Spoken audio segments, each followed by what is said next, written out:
Excellencies, distinguished guests, ladies and gentlemen, welcome to the commemoration of the 20th anniversary of Aceh Peace Agreement, hosted by the ERIA School of Government. We are very honored to be able to host you here in our 3 days program, which will bring together government officials, community leaders, and various different stakeholders. Over the next 3 days, we will reflect on the journey of the Aceh peace process, from the conflict period, the negotiations, through the implementation period, to the long-lasting impact it continues to have. This is not only a milestone for Aceh and Indonesia's history, but also an important example of peace-building efforts in other parts of the world. Today, as we open the first day of discussion, we will hear directly from those who were at the center of negotiations. But before that, to begin our program, allow me to invite to the stage the Dean of ERIA School of Government, Professor Nobuhiro Aizawa.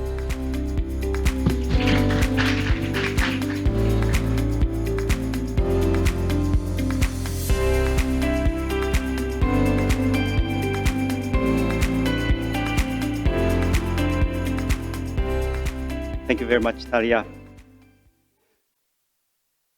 Former Vice President Yusuf Kala, Wali Nangro Aceh, Paduka Yang Mulia Tunku Malik Mahmud Al-Haikal, Bapak Hamid Awaludin, the former Minister of Justice, and Bapak Tuku Kamar Zaman.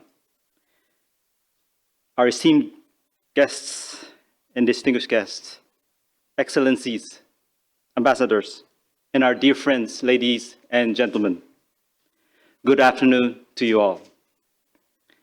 It is our utmost honor to welcome you here in ERIA. My name is Nobuhiro Aizawa, the Dean of the ERIA School of Government. This afternoon is a long-awaited dream come true to all of us, seeking the insights directly from our best leaders our region has ever had. And as a welcome remark, please allow me to spend some moments why this has been the event for dream for us to commemorate this historical achievement that the people of Aceh and Indonesia has established. First, myself as a student of Southeast Asia, I cannot think of a more successful peace-building process in so many ways, globally even, and at least among our region in Southeast Asia and East Asia. But we also know it is a success, but it has been an extremely complex and difficult conflict with entangled history as a background. Decades of long conflict drained people and resources on both sides. 2004 tsunami also took lives and livelihood and devastated all parties. In academic studies, we used to say that losses and devastation could push the party toward peace. But the history shows that in many cases, it does not happen always. Not ideally in such way. Losses and devastation can lead to another distrust and hatred. Disasters can be seen as an opportunity to capitalize on the weakened other. But in the case of Aceh, the leaders and its people turned these losses and devastation as a common agreement and commitment to peace. Post-disaster, both sides took a bold move to turn hatred into trust. I say this in very short sentence, but I cannot say enough how remarkable this achievement and complex it has been. It was a masterful care of all the parties to bring to that stage. It was a showcase of thoughtfulness, innovative, and courage commitments to bring agreement into reality as well. Through the reconciliation and reconstructing process in building social infrastructure and agreements to ceasefire, decommissioning of weapons, I do not know any case that made this happen in such a short and collectively happen in such a vulnerable environment. 20 years have passed, and the peace is holding tight.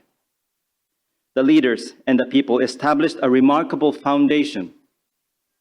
While in this world, we see all too many peace agreements break down in few years, if not in few days. And we do not take this reality for granted. I therefore question, we need to be talking about this historical and resounding success the people here has brought. We need to acknowledge, appreciate, and study this. And I must say, we haven't done enough yet. Therefore, this is a humble moment for us again to have our attention to this history and to seek the best knowledge of mankind that we cannot miss to learn from. I have two more reasons, if you could bear with me. The second reason is that this Aceh Peace is the history not only for Aceh people and Indonesian people, but for the region, if not global. It has laid the foundation of peace to the entire region, if not the world. Both Aceh and Indonesia opened and convinced the world to work together. The role of mediators from our Europeans and Japanese friend, highlighted in talks like Geneva, Tokyo, and Helsinki, to name the most notable ones only, played its crucial role.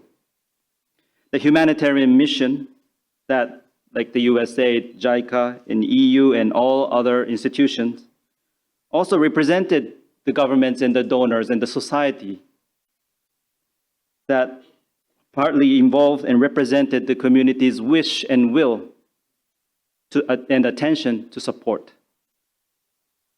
And what we should never forget is that it also was part of the process of ASEAN as well.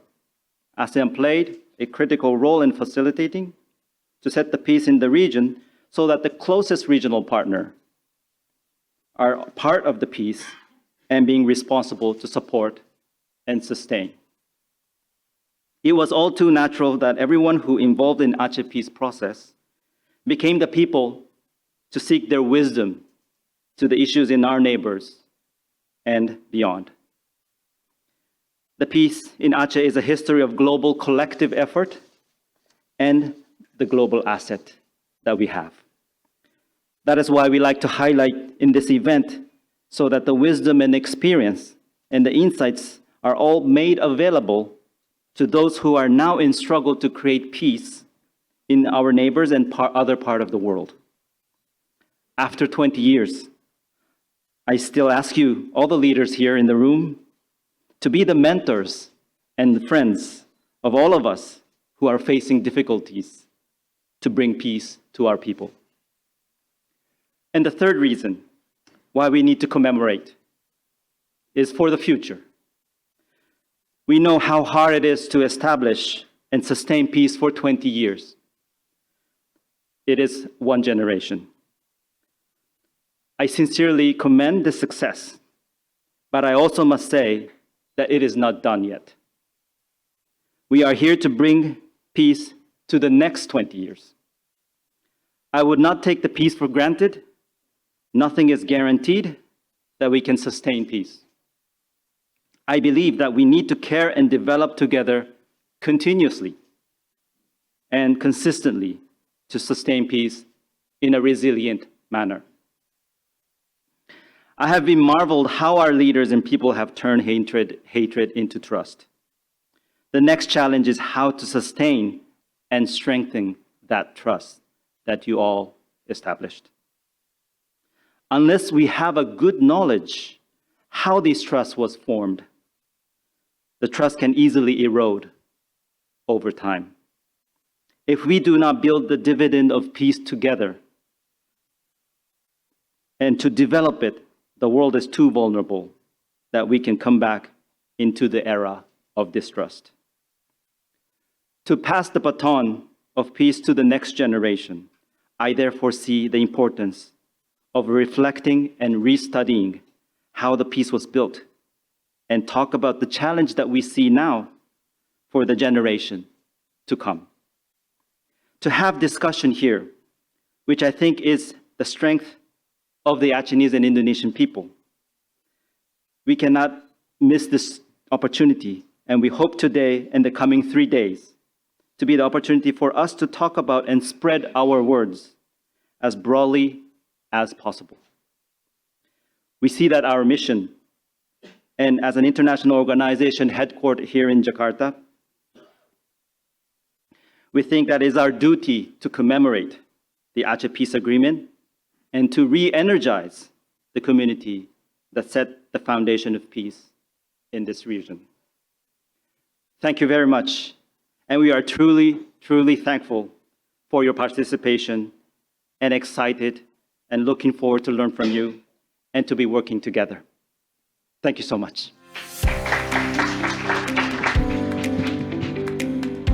Thank you, Aizawa Sensei, for the opening remarks. Now, allow me to call to the stage the President of ERIA. Please welcome President Tatsuya Watanabe.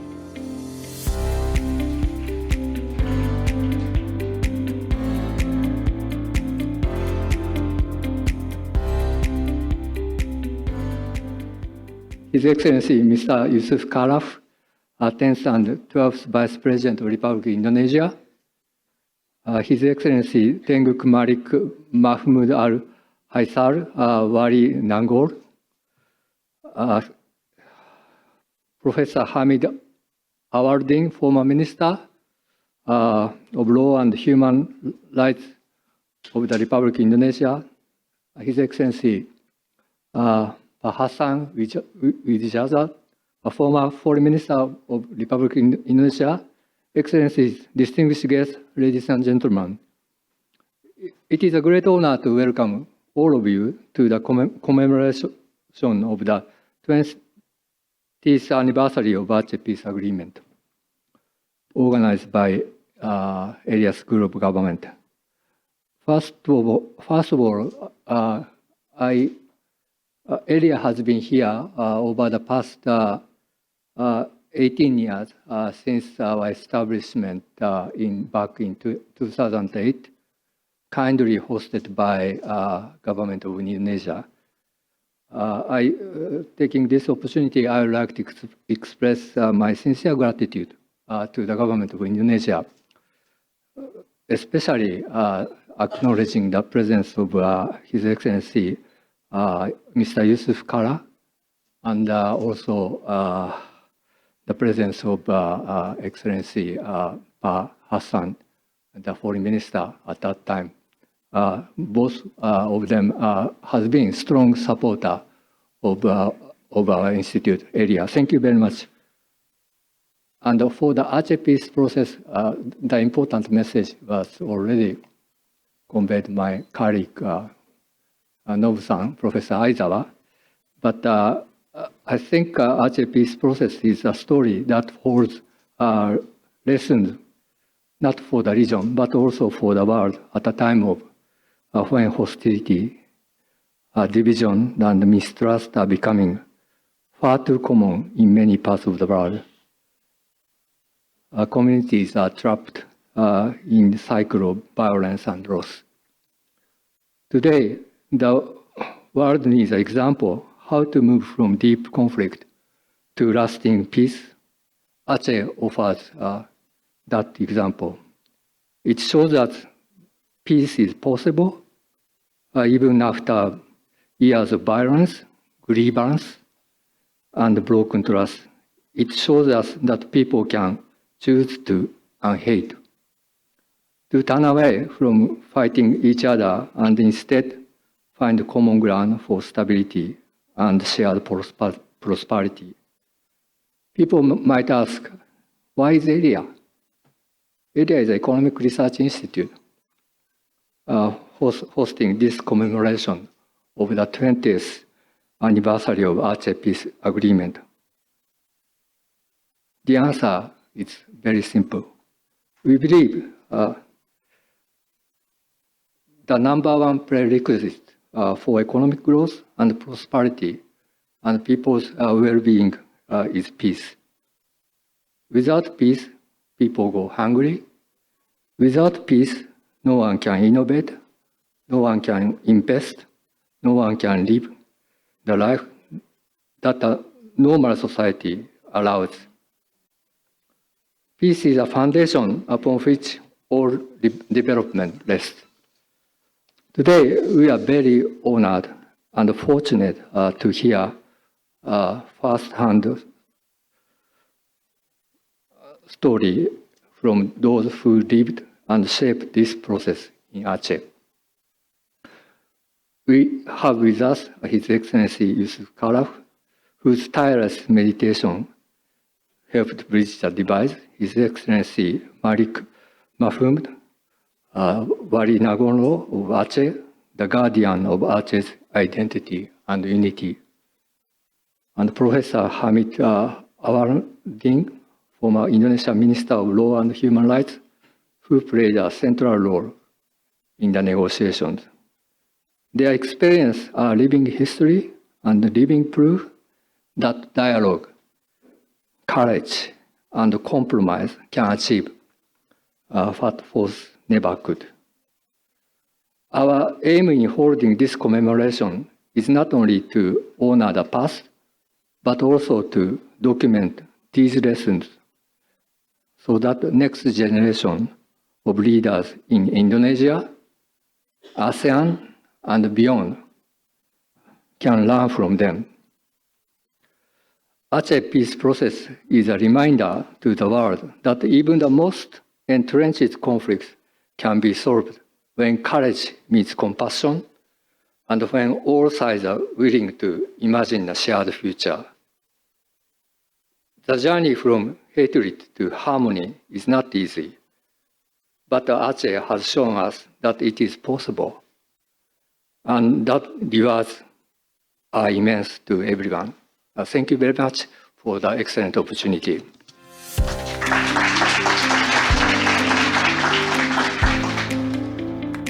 Thank you, Area President Mr. Tetsuya Watanabe, for your remarks. And now, please allow me to welcome to the stage. He is the 10th and the 12th Vice President of the Republic of Indonesia. Please welcome to the stage His Excellency Yusuf Kala.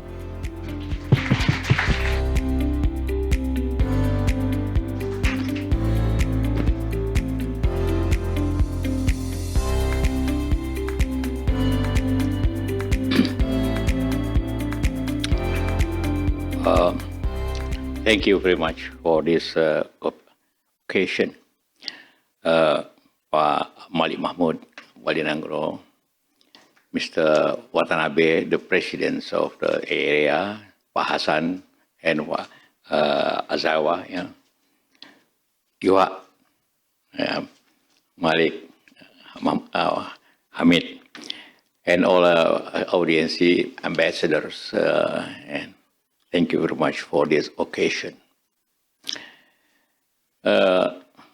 If we tomorrow, the day after tomorrow, is we celebrated our commemoration of 20 years of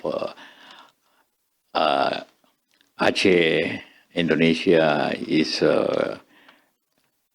meeting and finals peace resolutions in Helsinki. There are Juha here, Helsinki. I understand that same Mr. Abe, but no country can be welfare, economy move if there are conflict internally. In around 2000, there are 5 conflicts in Indonesia. There are Poso, Maluku, Ambon, Papua, Kalimantan, and Aceh. But the most big and long conflict is in Aceh at times around 30 years. And people who dies around 15,000 for 30 years. And of course, if there are conflict, no one can make movements and welfare or everything. I then, Mohammed, after we are solved Poso and Ambon in 2001, 2002, and we are meeting that Poso is the conflict in Kabupaten district. Ambon is provinces, Ambon, and Aceh national. There are two types conflict sometimes. People with conflict with people is mean horizontal conflict, and if a group of people against government is vertical. Aceh, both Poso and Ambon is horizontal. We can solve internally, but if vertical within government should be solved togetherness.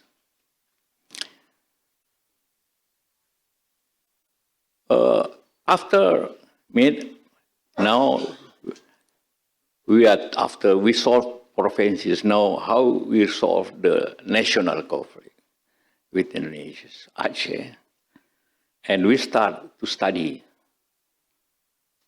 Before we are starting, there are two. First American government sent general who come to Aceh, but not success. And we have a Koha under Pak Hassan when he is ambassador and Pak Mali. Meeting in Geneva and Tokyo, but after that, no failed to success. But it's very hard work with Pak Hassan. And I come to Ibu Mega, Ibu President.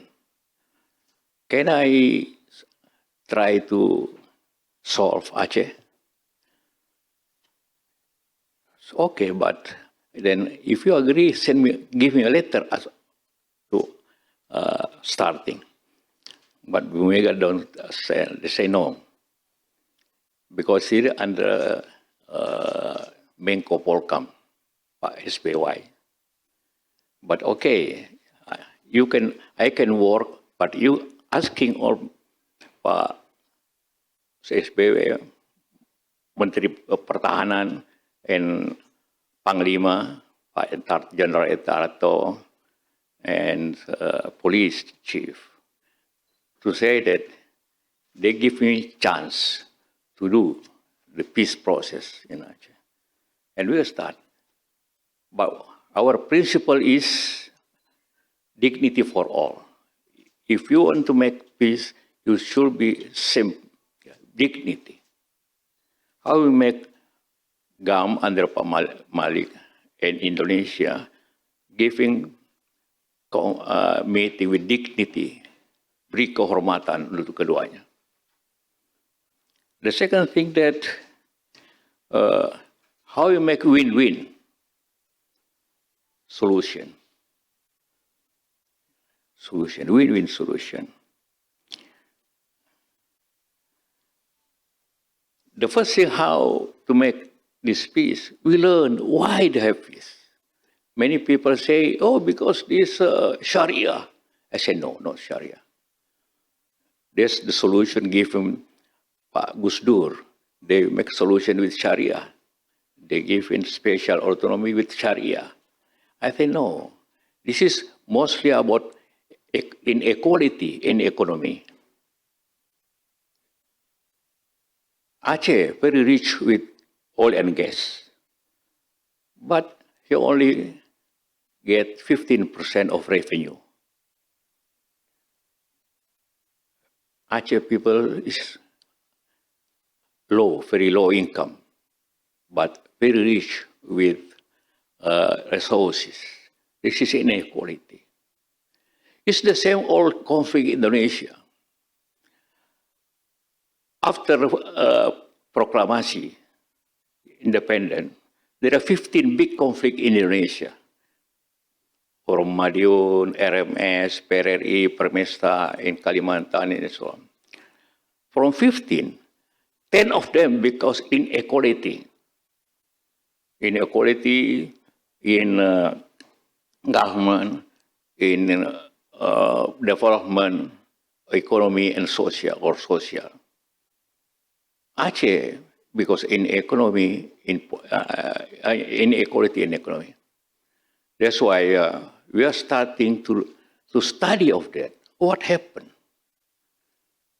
After we study the problems and we study who is our a leader of this GAM, Pak Malik. Or we study where is Pak Malik, where he come from, what his opinion, and who is the boss leader, the more boss, Pak Hassan Abdullah. Yeah. And I find a book in the library, what his opinion in national. Pak Hassan Tiro want to democracy. And what the other? Who will be meeting? Oh, Dr. Zaini. That time, Pak Malik, Prime Minister in GAM, and Dr. Malik is Foreign Minister in GAM. And we who is Dr. Zaini? Oh, he is doctor. He studied in Medan. And is member of HIME, Islamic Student Union. That's why delegation, including Hamid Haimi, Sofyan Haimi, Farid Haimi. And after I agree, and the study, what happened? What military wing? Military wing in Muzakir. I try to find, and we talk by telephone through his mother. What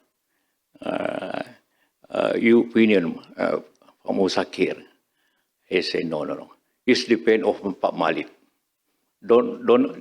It's not important to negotiate with military wing, but military wing very important. And I told him, if you have peace, you agree? Yes, I agree. I follow him, Pak Malik.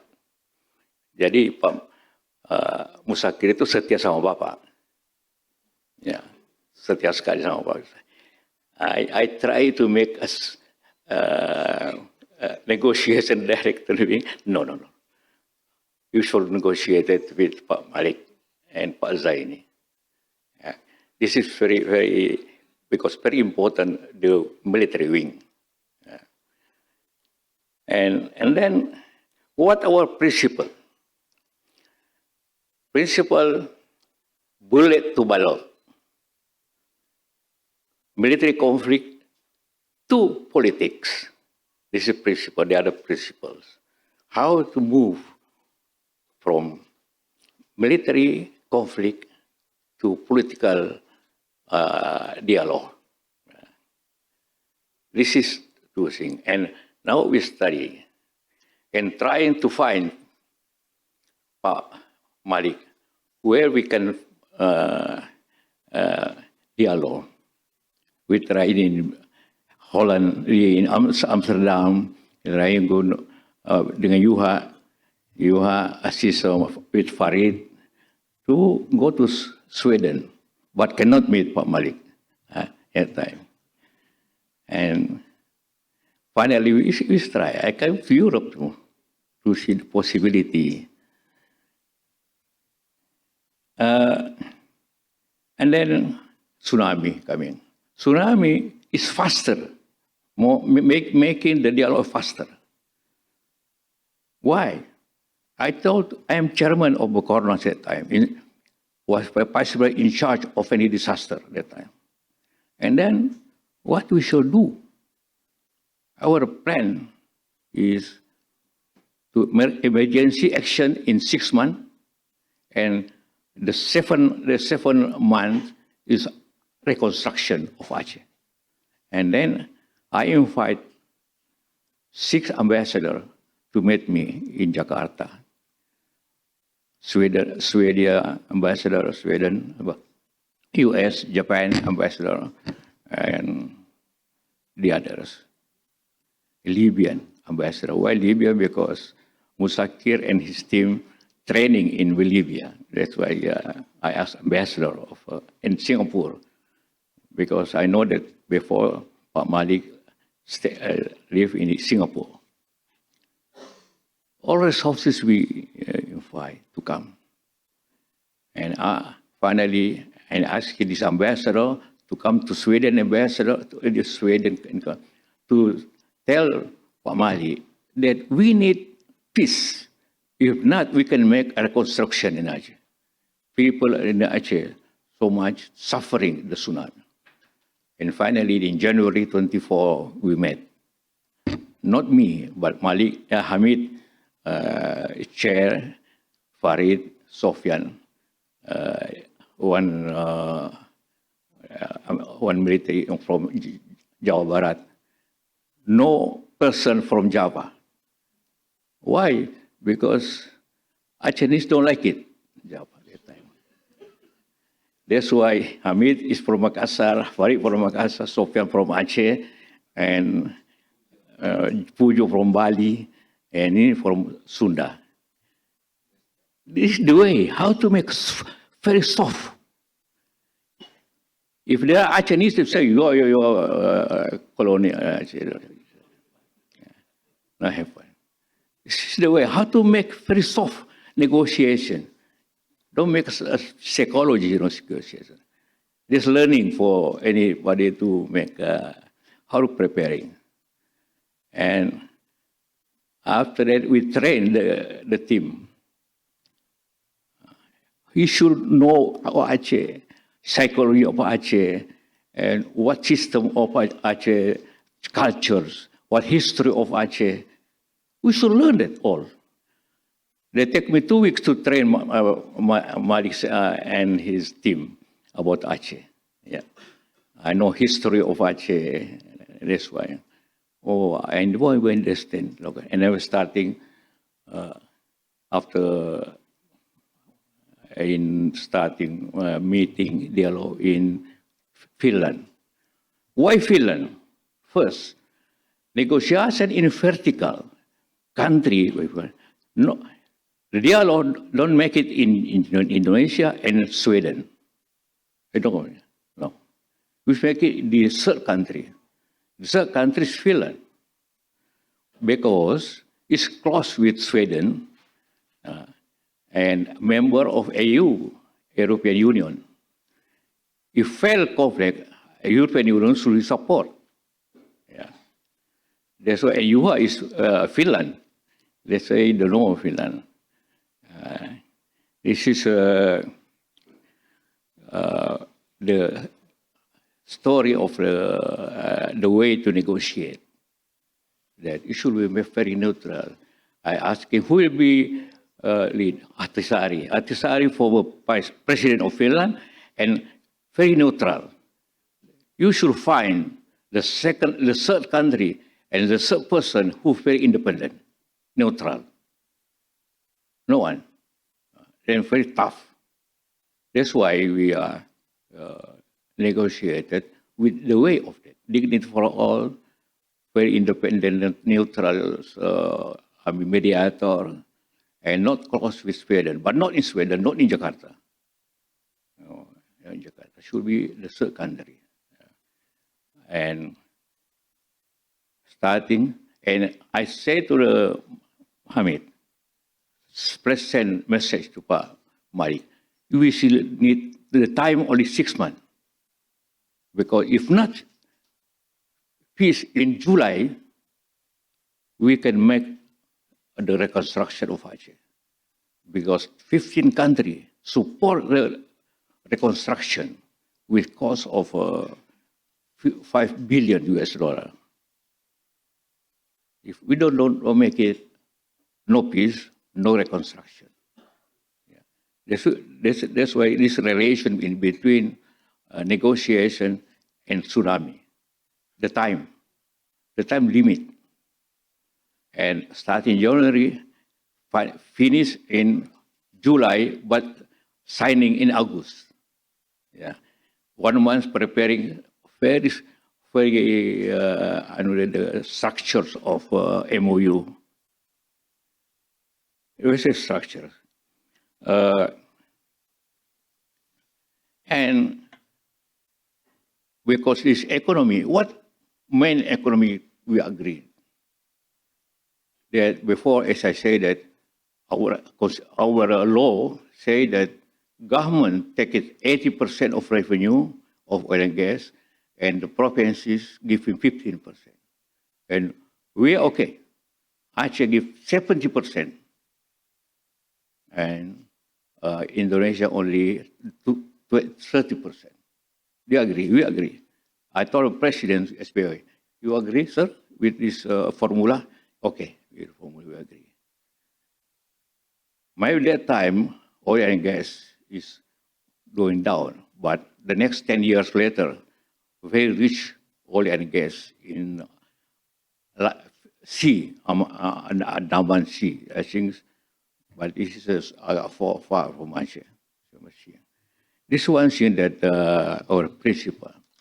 And the other hard vision is political party. The last night of the how to control the negotiation, because we have a 6 hour difference between Jakarta and Helsinki.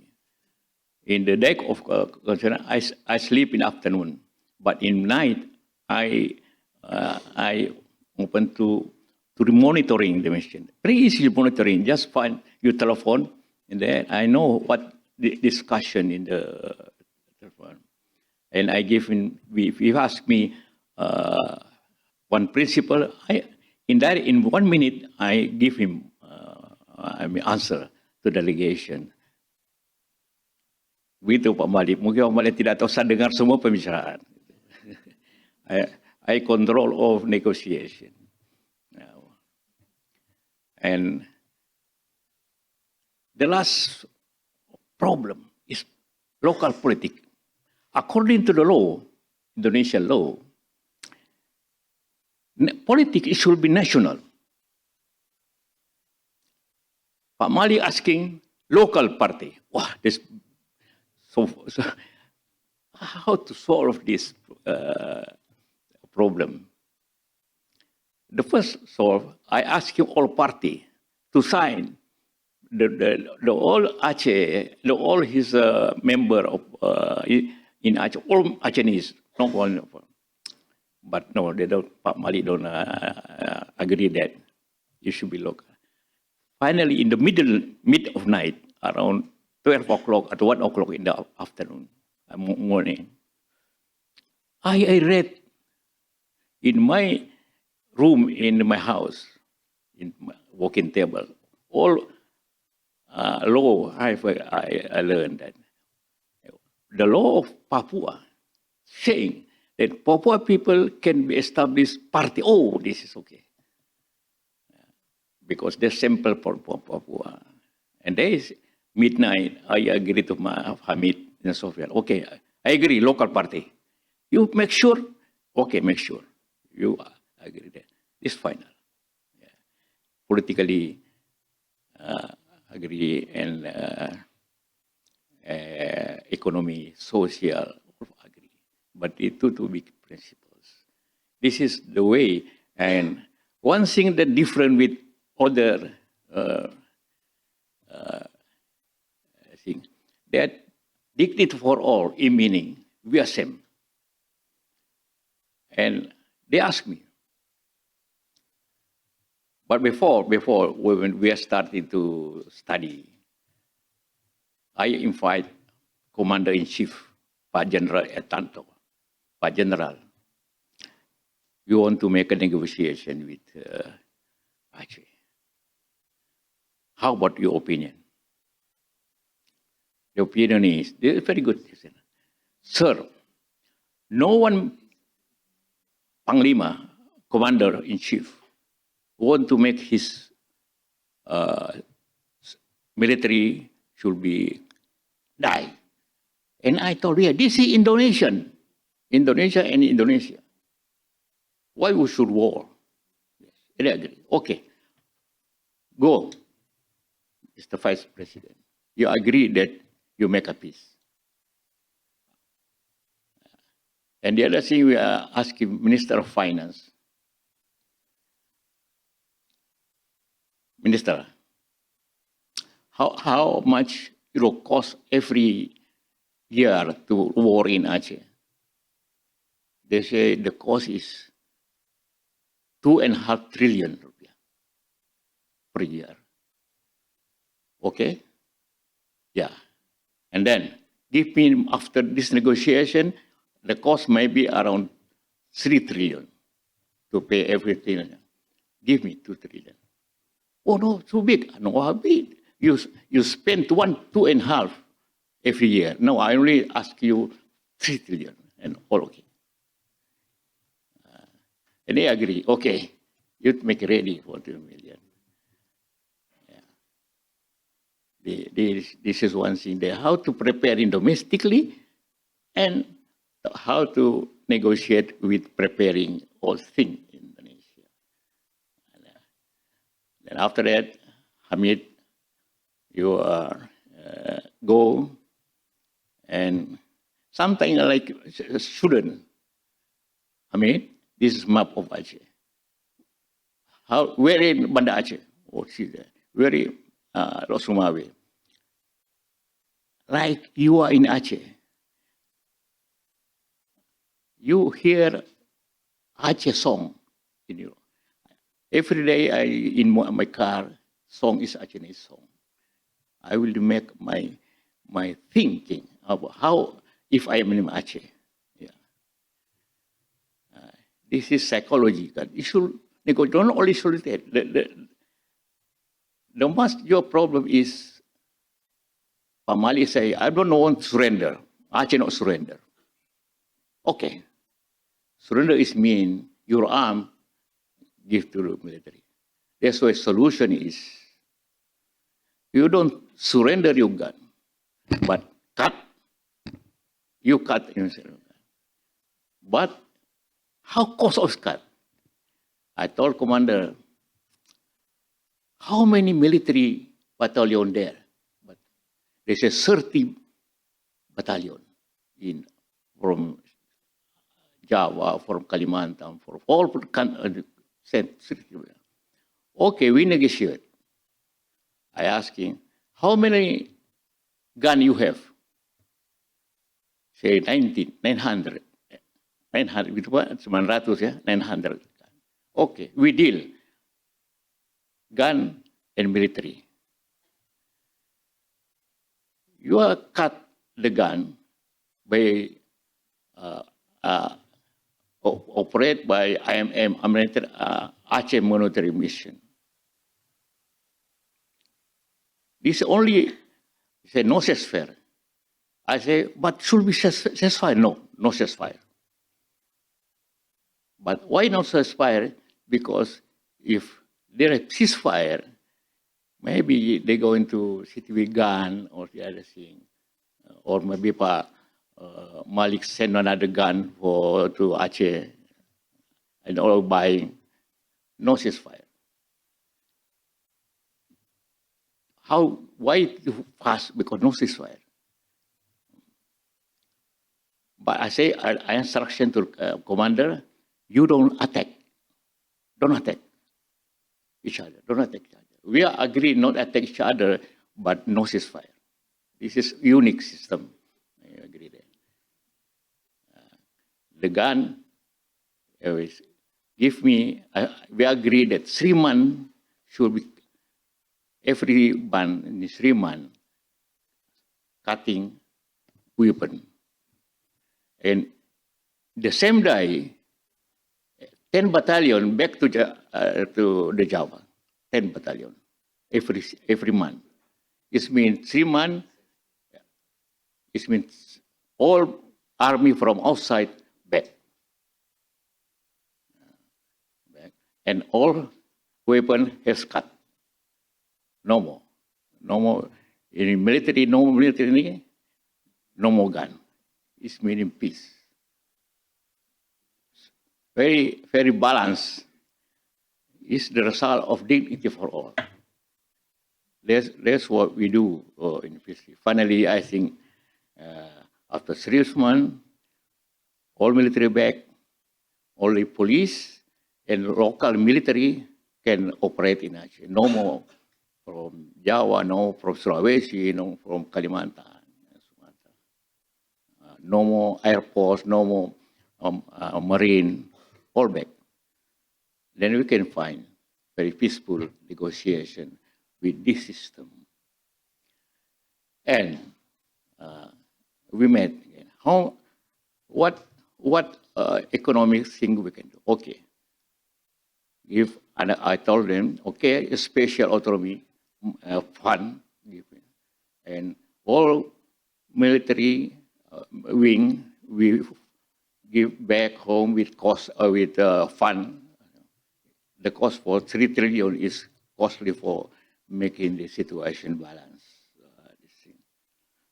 And after that, I think we can find a peaceful solution. I think this year is, I told them how to move from ballot to ballot. That's why 3 governors is from GAM, Pak Irwandi, Pak Hasan Zaini, and Pak Muzakir. The people ask me from Parliament, sir, this means GAM govern Aceh. Yeah, why not? He's a citizen. After we make amnesty, the first paragraph of Aceh, amnesty, very important to give amnesty, no more gun. After that, you are now citizen and can be governor. Parliament asked me, why do that? Yeah, this is the foundation of our country. Everybody can be governor. Nothing. Now, the problem is how to make in Aceh is more develop, more welfare. I think for time next 10 years, time for the most develop, because Malik usually say that we are people there in Aceh, yes, we're still poor. I saying that in 30 years, you burn school, 600 school has burned in Aceh, house and everything. The people, very productive people go back to North Sumatra or Java or Malaysia. It means productive people there. They should back or more developed of Aceh. In Aceh, in 30 years, in day military patrol all Aceh in daytime. Nighttime, GAM operate. All shop, all restaurant in Aceh, no operation in evening in so many years. The economy is low. Now town to governor and Aceh people starting to make a new economy. I think the area maybe can research in Aceh how to economy is more growing. That's why we ask you to move that in here. Or let's move on from 20 years of a peaceful solution to move on negotiation to economy system. I think this one is very important for all people in Aceh. We hope so. Thank you very much.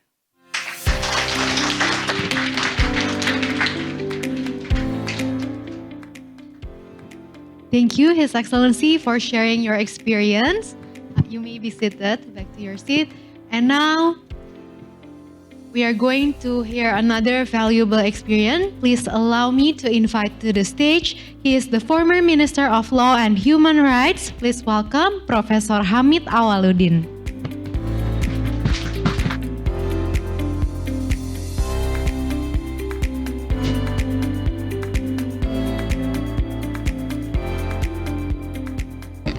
Excellency Vice President, Ambassadors, my special attention to my colleague, my dear colleague, Dr. Hassan Wirayuda. During the process of negotiation, he actively equipped me with technicality. So please accept my heartfelt thanks to Hassan. Pak Malik, my counterpart, the man who always cool outside and inside the room and never argue, but always give a thought, even if we had a different thought. Never lose temper. This Pak Malik Mahmud. I appreciate that. Ladies and gentlemen, when I started, Pak Yusuf Kalla say, Hamid, are you married? Say, of course I'm married. It is very unfortunate that you married. Say, how come you say unfortunate to me when I'm married? And I say, if you are not married, then I will arrange a marriage with a Chinese girl. And what's the relationship with the peace? And say, if you marry with the Chinese girl, then we are going to make a peace very quick because you understand the attitude of the Chinese. You understand the values. You understand the feeling of Chinese. My first lesson from Pak Yusuf Kalla is a lesson of understanding the value of Chinese. That's why I have to understand the character of Mr. Malik Mahmud, the character of Dr. Zaini Abdullah, etc., etc., because they are my counterpart. I do have to understand it before going to the negotiation table. A good story is that it was the first round of the negotiation, second day. President Ahtisaari said to us, gentlemen, you know each other already. Why don't you talk directly without my presence? I'm out. Okay, everybody agrees. So I took the lead. And I said to the GAM delegates, let's negotiate in Indonesian language. They completely reject. No. We conduct the negotiation in English. And I said, no, you understand the Indonesian. And they say, you also understand the English. No solution. The negotiation got stuck for one day. Discontinued because of the language. So I came to Ahtisaari, President, we had a problem here. Unexpectedly, he said, Mr. Awaludin, it's your own business. Resolve it by your own way. So we did not conduct any negotiation that day. The night, it came to my mind, I had a solution. I came to President Ahtisaari. Mr. President, I had a solution. We are using the third language. No English, no Indonesian. So what's that? Malay language. So I proposed and Pak Malik Mahmud say, okay, let's move on with Malay language, which the same thing actually. The message is, conducting the peace negotiation, you have to be a rich in method. You get stuck in one issue, you go to another way to solve it. There is another day. When we started, there was a time we went to Europe back and forth to find who is the really leader of the GAM. Pakala led the team, 4 of us. We took the canoe in Amsterdam with some of the GAM's activists. We were on the water. Pak Yusuf Kalla say, Hamid, sit here next to me. And my other colleague who say, Farid, you sit over there. We didn't know the meaning of this order. When we reached the hotel, we asked Pak Kalla, why did you ask us to sit next to you, each other? And say, well, Hamid, they are still our enemy. Say, what's wrong with that? What happened if they lose temper, they lose control, they push me to the water? And they say, but the water is not so deep. They say, it doesn't matter deep or not, shallow or deep, I don't know how to swim. So, ladies and gentlemen, Pak Kalla said to me, Hamid, negotiation is not a zero-sum game. You have to give and you have to accept. Okay? That's my first order from Pak Kalla. Negotiation means take and give. Do not expect you get what you want. The most important thing for you as a representation of the government to give more than what you receive from the government. I just want to convince the GAM leaders, no independent, okay, no independent. We will be united again as one nation, and decommissioning the guns and integrating themselves. That's it, the unit. The rest you can give. That's the first message they got. That's why if you see the memorandum of understanding, you will see the whole items that we have is offering actually, instead of receiving from the government. And second, he said to me, Hamid, Mr. Malik Mahmud dan Zaini Abdullah, older than you. You have to respect the elders. Because negotiation means respecting, understanding each other. Do not intimidating them just because of your representing the government and you are minister. No. Your position is equal position during the negotiation. That's the second order. So I implementing this. I never met Pak Malik Mahmud before. The first day of the first round, their delegates welcomed and greeted by President Atisari coming into the room. And after they sit on their seats, my delegates are welcome. Instead of going to my seats, my other delegates went to the seats. I didn't go. I turned around and I approached the bench for Pak Malik Mahmud seats. Apparently this method touched their heart, because on the second round of the meeting, we were walking outside in the middle of the snow. 3 of us, Pak Malik, myself, and Dr. Seni. Pak Malik said to me, Pak Hamid, we will make this. Oh, thank you so much, Tengku. I know, because you give us dignity. Okay, thank you so much. What makes you say that, Tengku Malik? And he say, you remember the first day?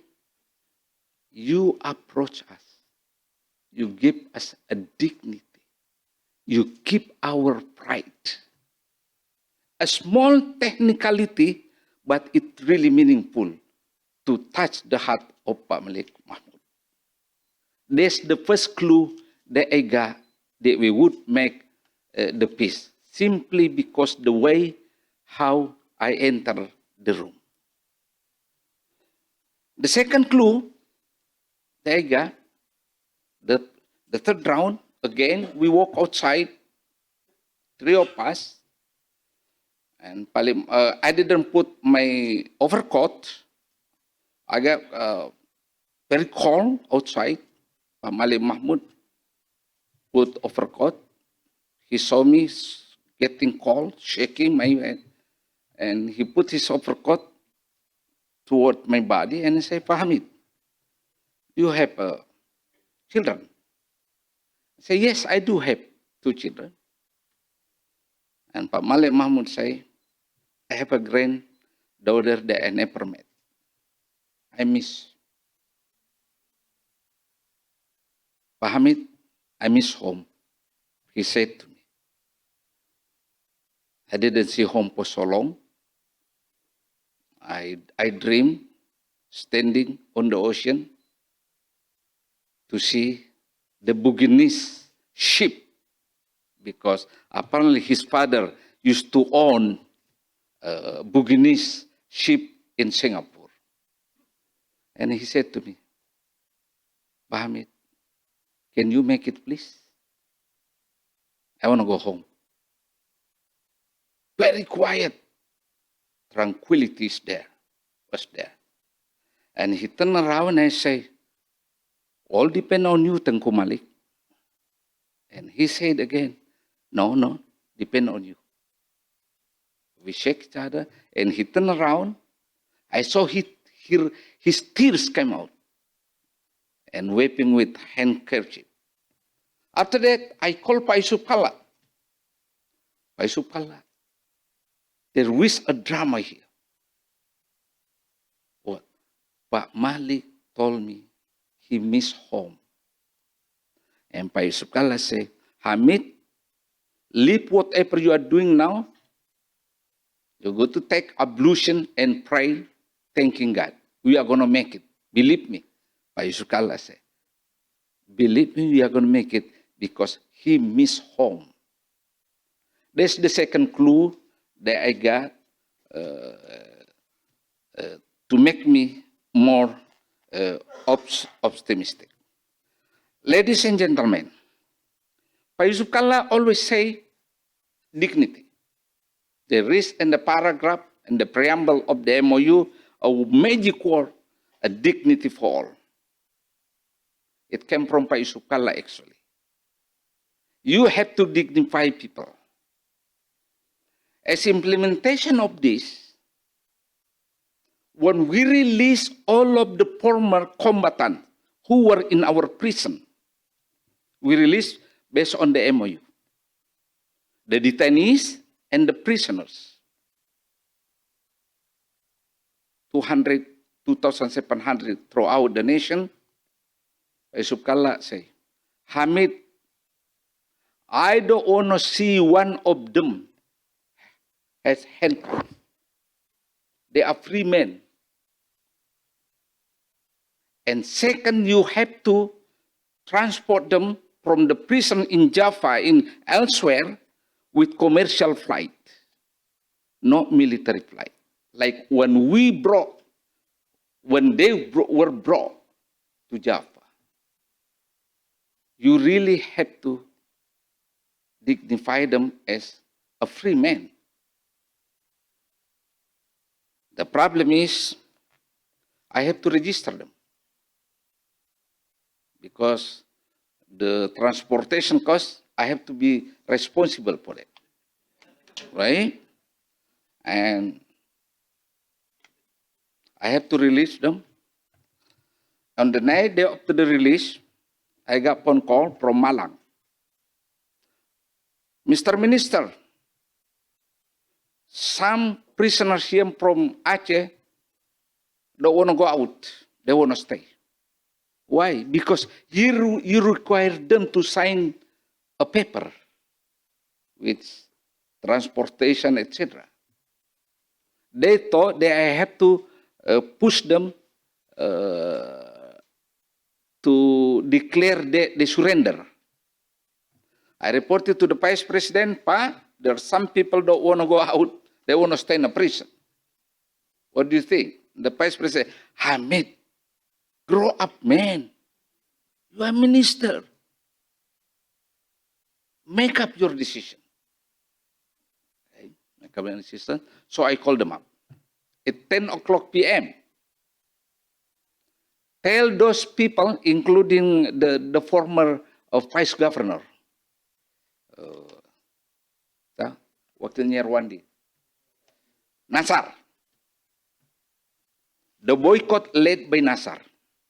And I say, until 12 o'clock tonight, if they refuse to sign the paper, take it or leave it.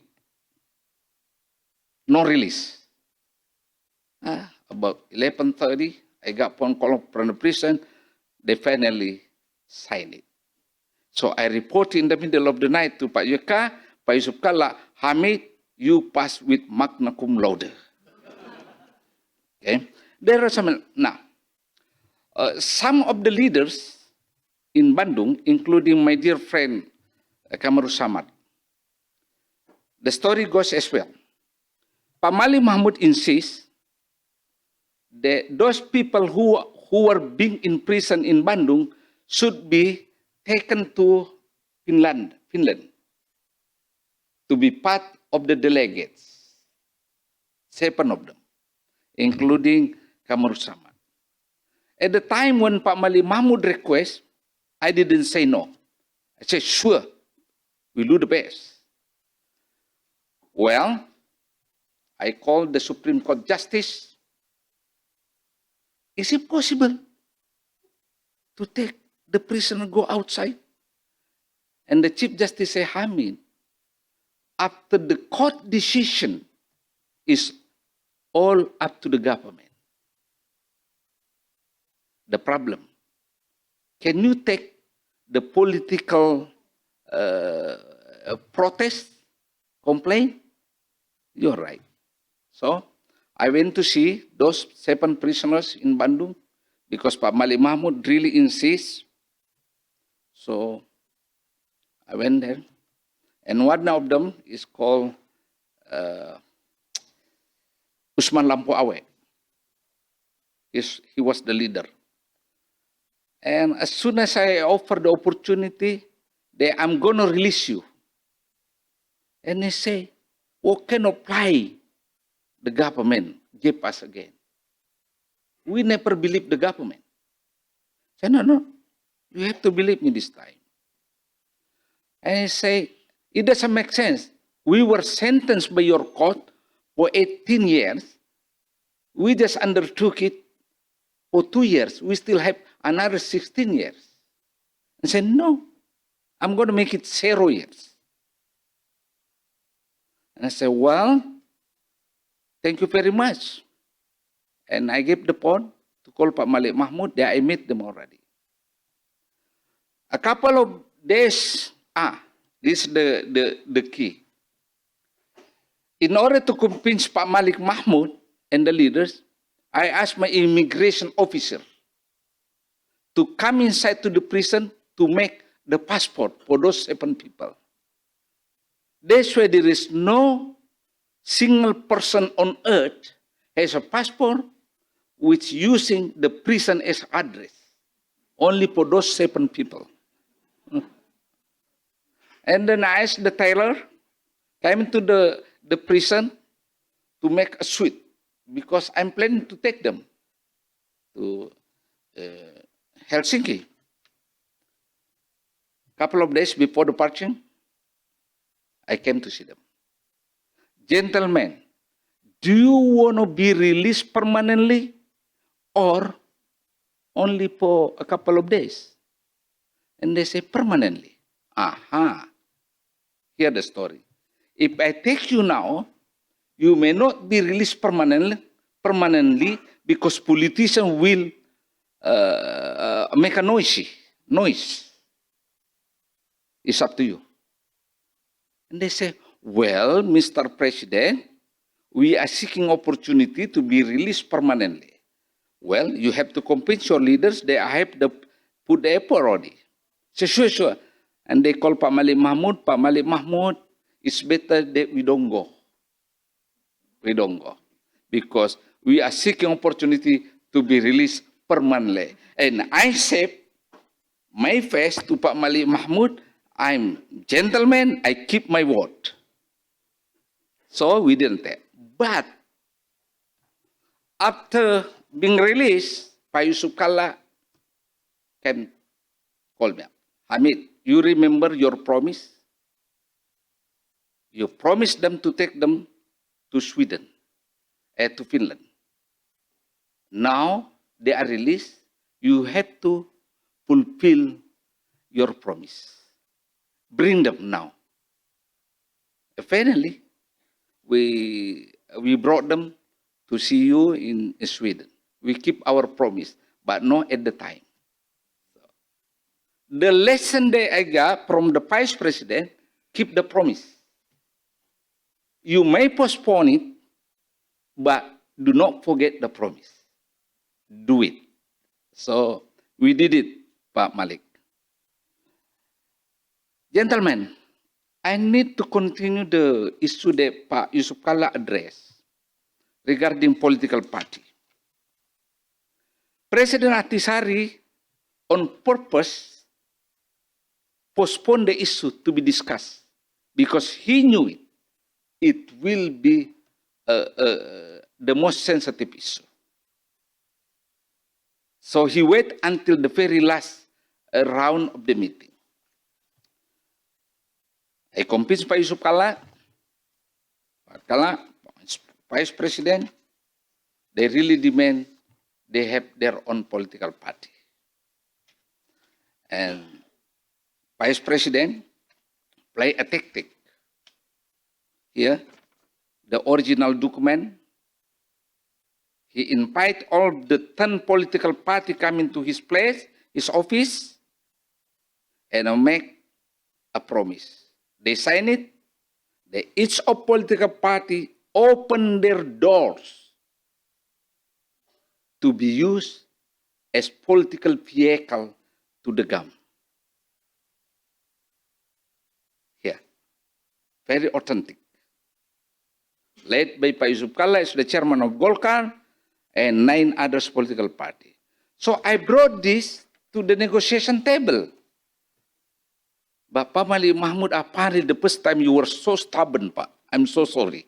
You refused this. Okay? And then we play another tactic.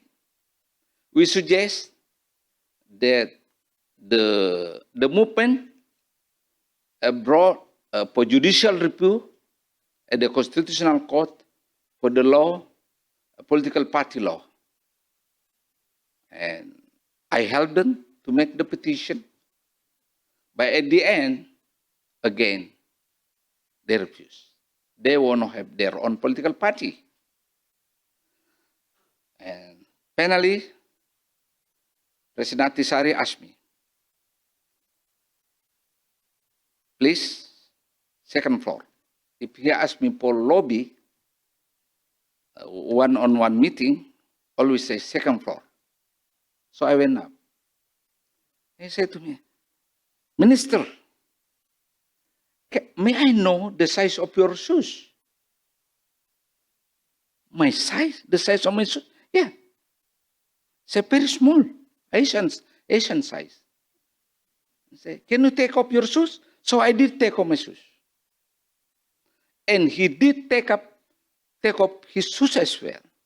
And asked me to put my feet inside his shoes. He's a big guy. It didn't fit.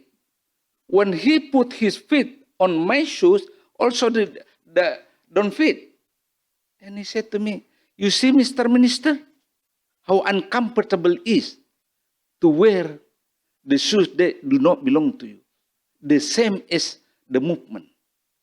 They don't want to use any other vehicle. They want to have their own vehicle. It's a very, very Ahtisaari at the time took a side in paper program for special issue, political party. And then we go back and forth. Finally, Mr. Kalla found a solution and make decision in the middle of the night, Jakarta time, and we finally agree. The second time I saw Pak Malik Mahmud as a tear. When I came to the room, he said, okay. He took me around and he said to me, Pak Hamid, Achenese people owe you. Achenese people know how to pay debt. We owe you a lot. Thank you so much. You did a favor for us. It was the last issue that we resolved and really satisfy the movement. Really satisfy. Ladies and gentlemen, if you see 7 months of the negotiation, about 80% solved by lobby, no inside the room. Inside the room is rhetorical things. Who says what and why, and sometimes condemning each other. But the true solution actually is through lobby. Between me, Tengku Malik, and Dr. Seni, walking around the mansion. And sometimes involve President Ahtisaari. Yes. Again, 80% of the solution resolved by personal lobby between me and Pak Malik Mahmud. That's the reason there are so many things we solve outside and interpreted differently by others. Because we did not discuss it in the room. We discuss it by walking around the mansion in the middle of the snow. 80%. Ladies and gentlemen, the lesson learned that we got here, solving the problem depends on the method also. Not only the substance, but the method. The method, among others, personal approach. We can fight inside the room, but at night, we came to have a cup of coffee as a friend. We condemning each other the morning, the daytime, but we have a good fun at the restaurant at the night.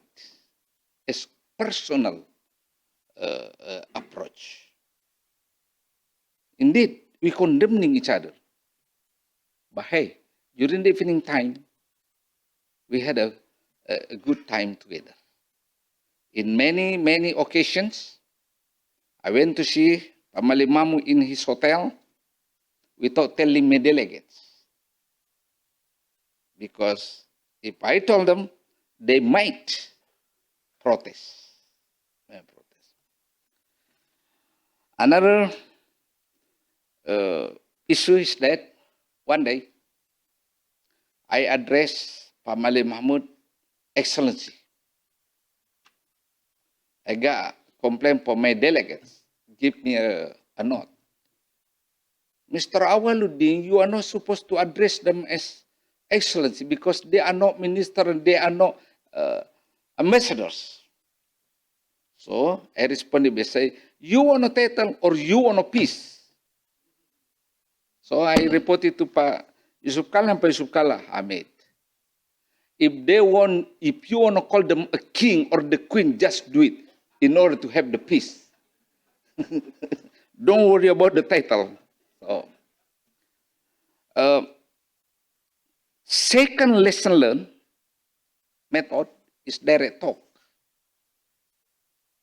Because we can see eyes on eyes between my delegates and the movement delegates. Direct talk. No interpretation in the middle. No interpretation in the middle. The third, high secrecy. We didn't leak any information to the press about the substance that we discussed. Otherwise, it would create a noise among the political men at the parliament. One day, some member of parliament insist me, Pak Hamid, you really have to push the movement to declare they dropped the idea of independence. And Pak Malik Mahmud, I think, followed the news. He asked me for the lobby. Pak Hamid, I know how hard how difficult your position is because you are being insisted with the parliament to insist us to drop the idea of independence.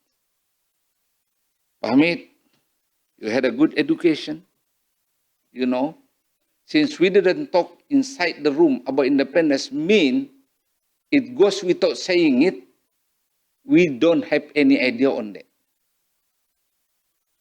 But we cannot express it now because we have to keep the spirit of our father. So I had a commitment with Pak Malik Mahmud. We didn't discuss the idea of dropping the concept of independence. But it goes without saying it. If we come to the table for the negotiation, means we will follow the order, not discussing it. So let's put this aside. Another lesson learned is that we conduct the negotiation by offering a concrete thing. What's a concrete thing? The whole offer that we gave to the movement started by the idea of amnesty. If you see the minutes of meeting, 90% of the first round and the second round of the meeting was about amnesty juga. From idea, from legal perspective, until the technicality. What do we mean by amnesty? And apparently President Atashari know that it was my area as minister who is responsible for amnesty. He let me talk a lot on this issue.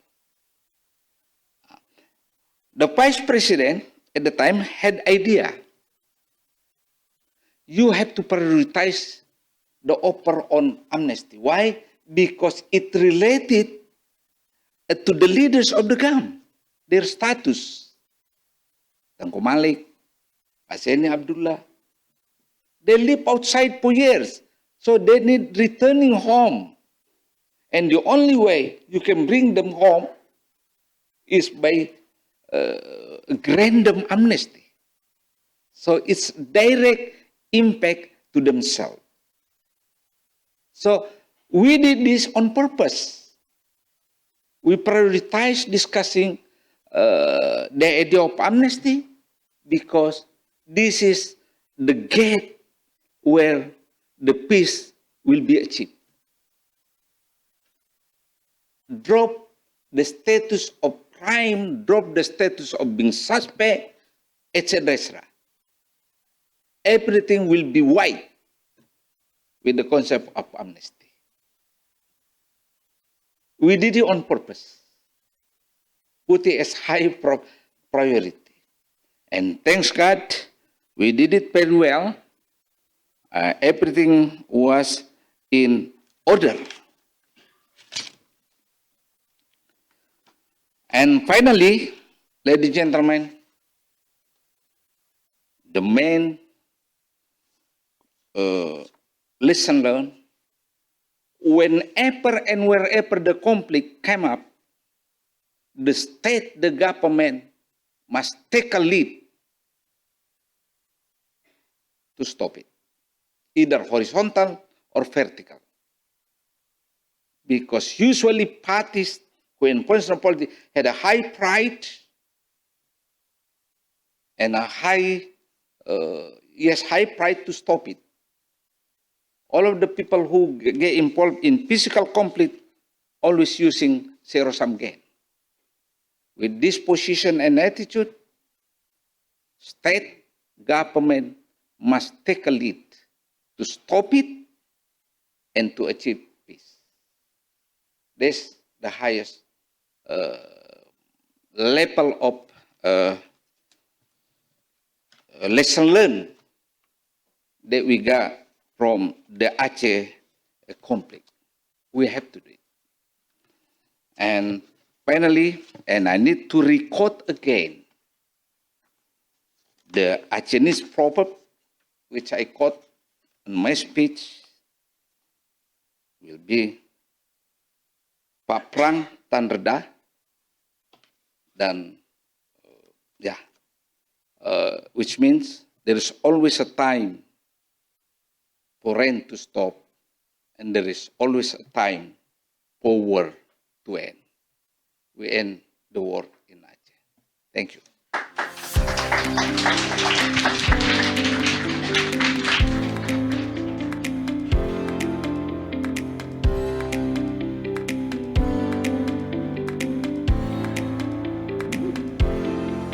Thank you, Professor Hamid, for sharing your experience. Ladies and gentlemen, we are going to have a very short 5 minutes break. We are going to continue this event in 5 minutes. Thank you.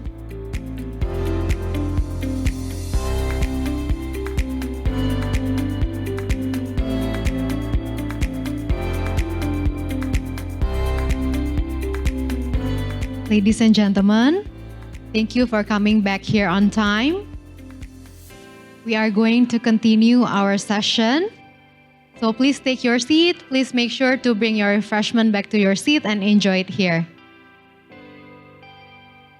Ladies and gentlemen, we are very honored to have here with us today. He is the Wali Nanggro Aceh. Please welcome to the stage His Excellency Tengku Malik Mahmud Al-Haitar.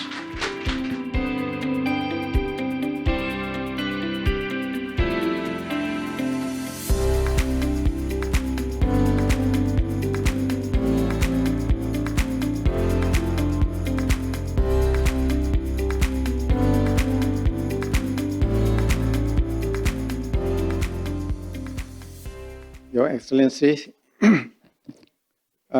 Pak Yusuf Kala, the former Vice President of Republic Indonesia, he was instrumental in achieving the final solution in Aceh.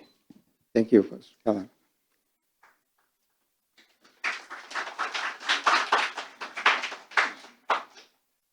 Your Excellency, Pak Ahmed Waludin, the former Minister of Law and Human Rights, my counterpart in Helsinki. Welcome. And His Excellency, Pak Hasan Wirajuda, the former Foreign Minister of Indonesia. He was my counterpart during the earlier meeting in Geneva. Welcome.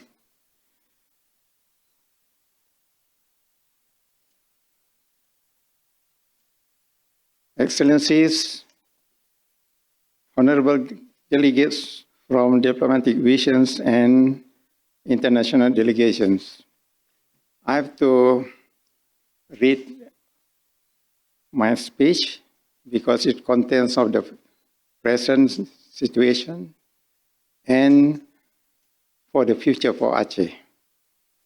Whatever the shortcomings are still in Aceh.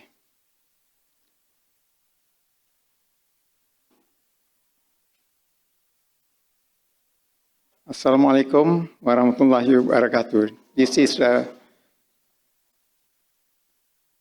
Islamic open speech.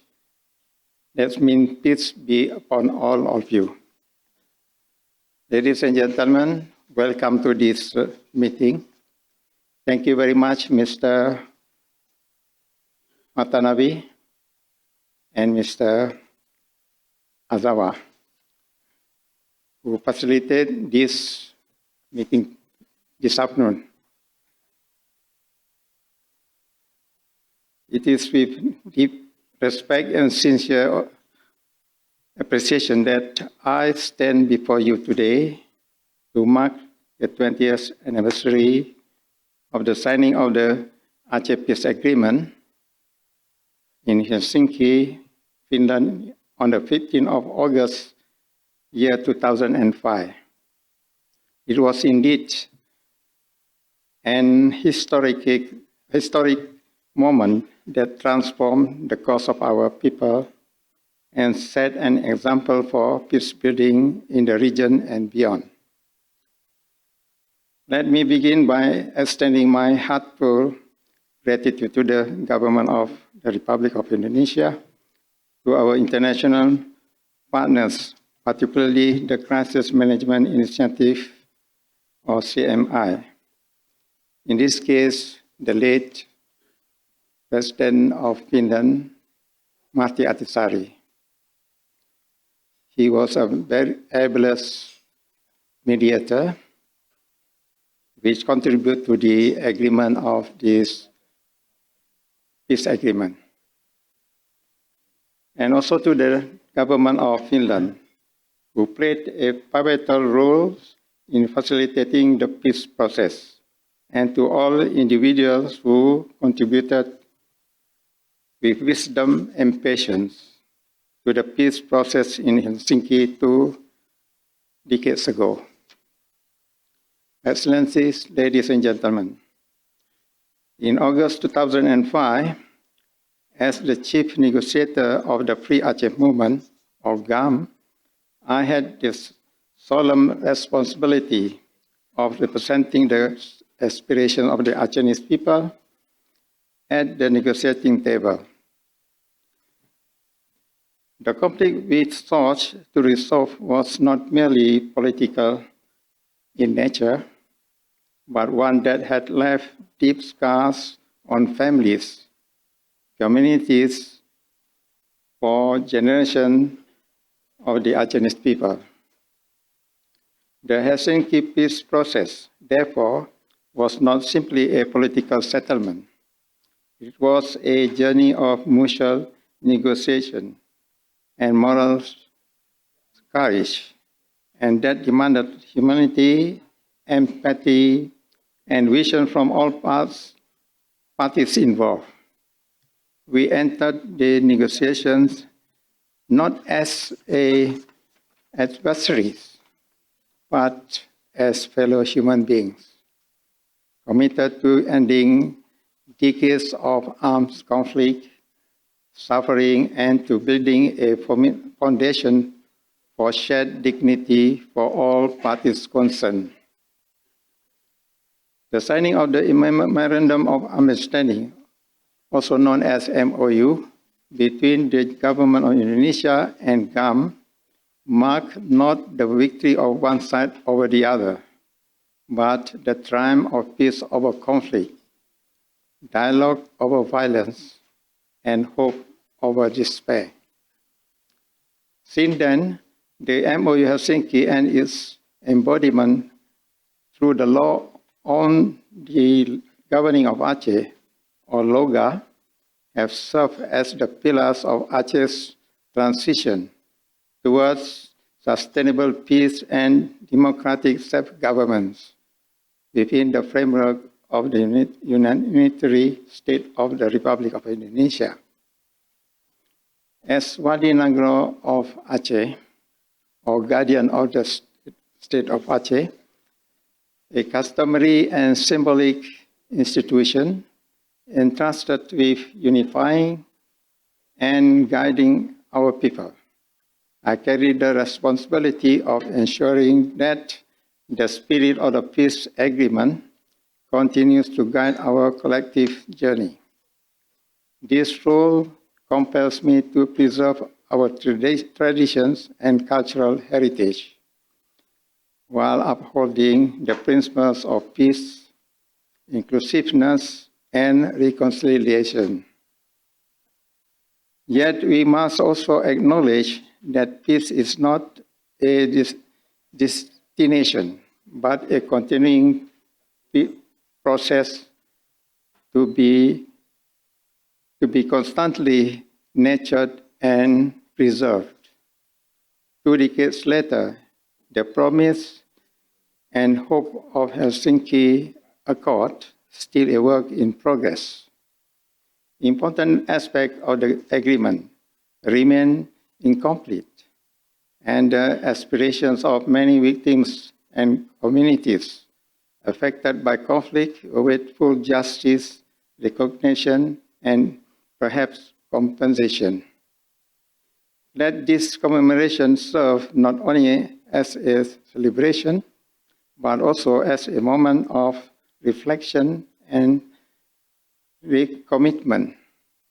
We must renew our collective will to fully implement the peace accord, to uphold local autonomy in a meaningful and accountable manner, and to ensure that peace dividends are enjoyed by all segments of society, especially the youth, women, and survivors of the conflict.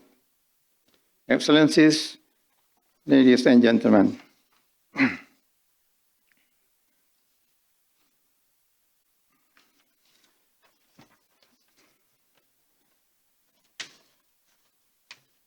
to our brothers and sisters across Indonesia, and to our friends in the international community, I respectfully appeal for your continued support in advancing the implementation of the Helsinki Agreement and strengthening the peace architecture in Aceh.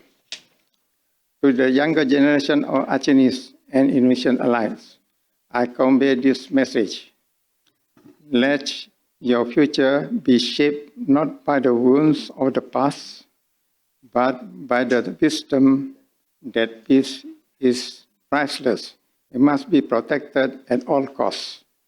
Let us build a future where justice, dignity, and cultural identity can be flourished in unity.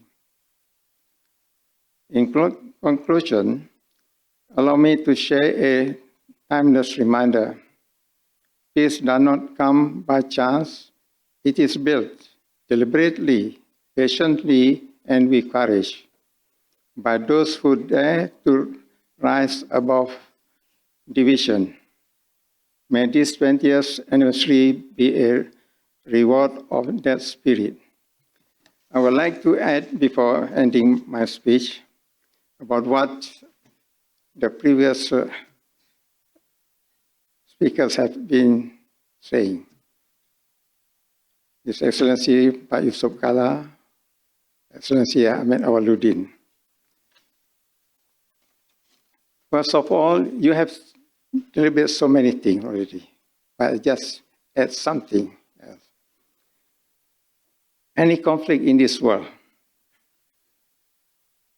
we have to look forward why it happened. This is part of the human nature, actually. Human nature is sometimes very kind. Sometimes there was jealousy.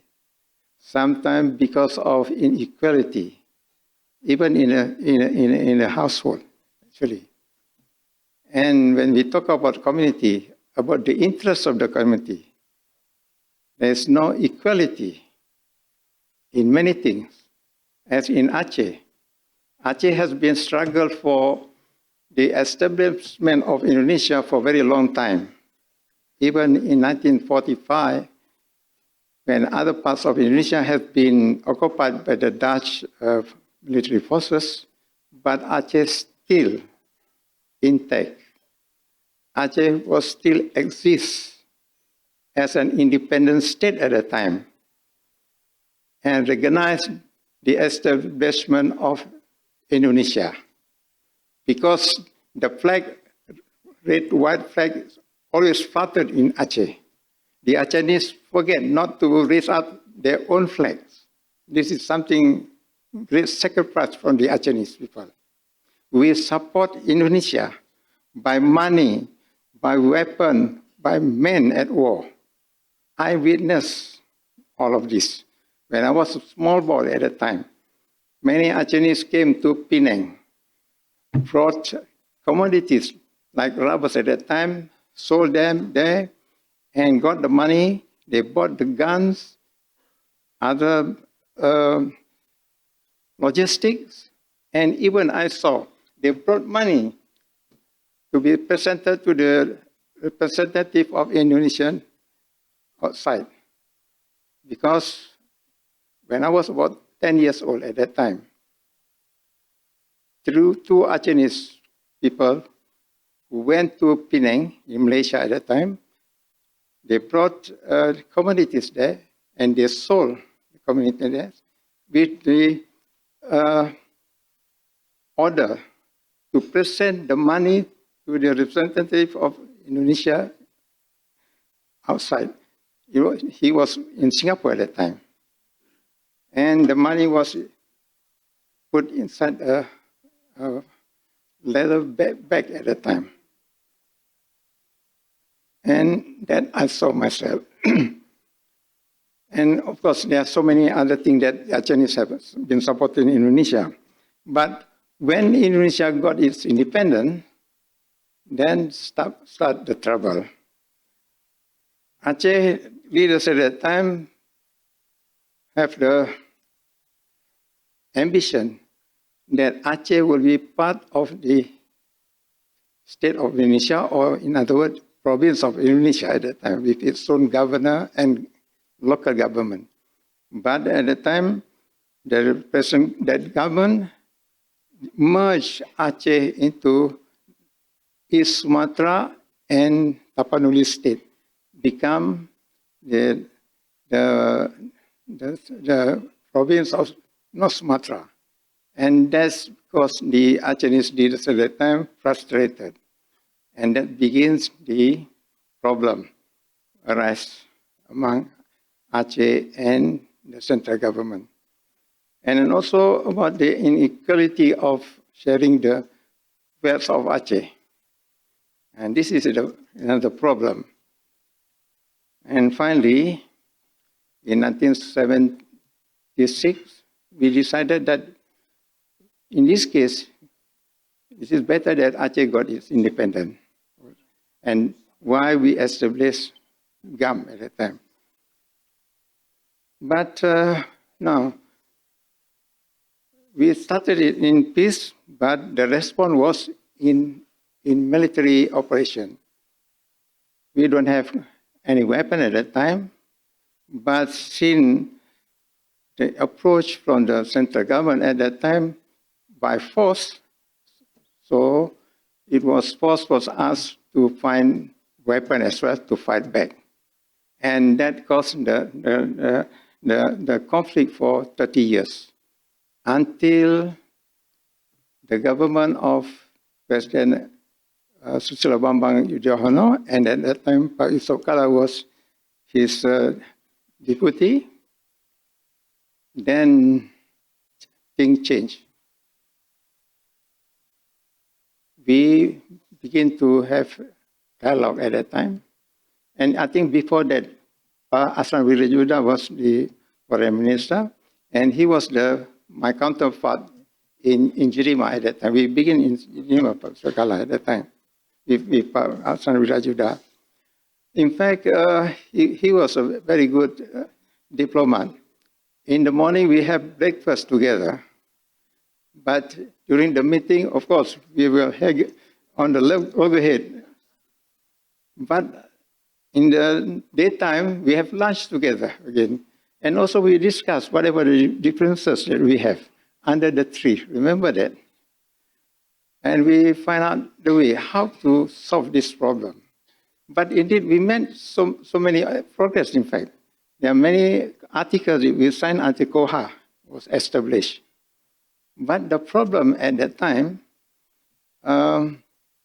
Indonesia was under different president at that time, and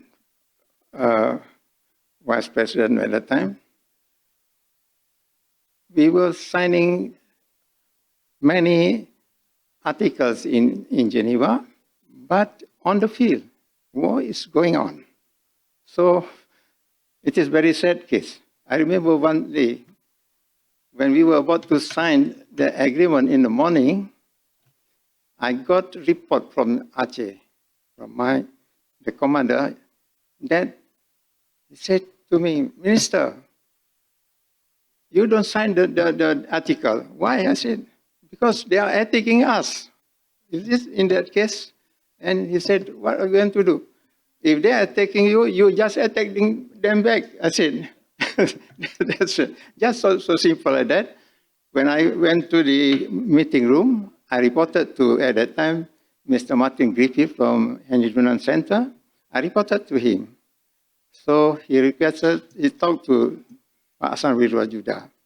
And from that morning until midday, we never talked. But Hasan was in the room talking to somebody in Jakarta.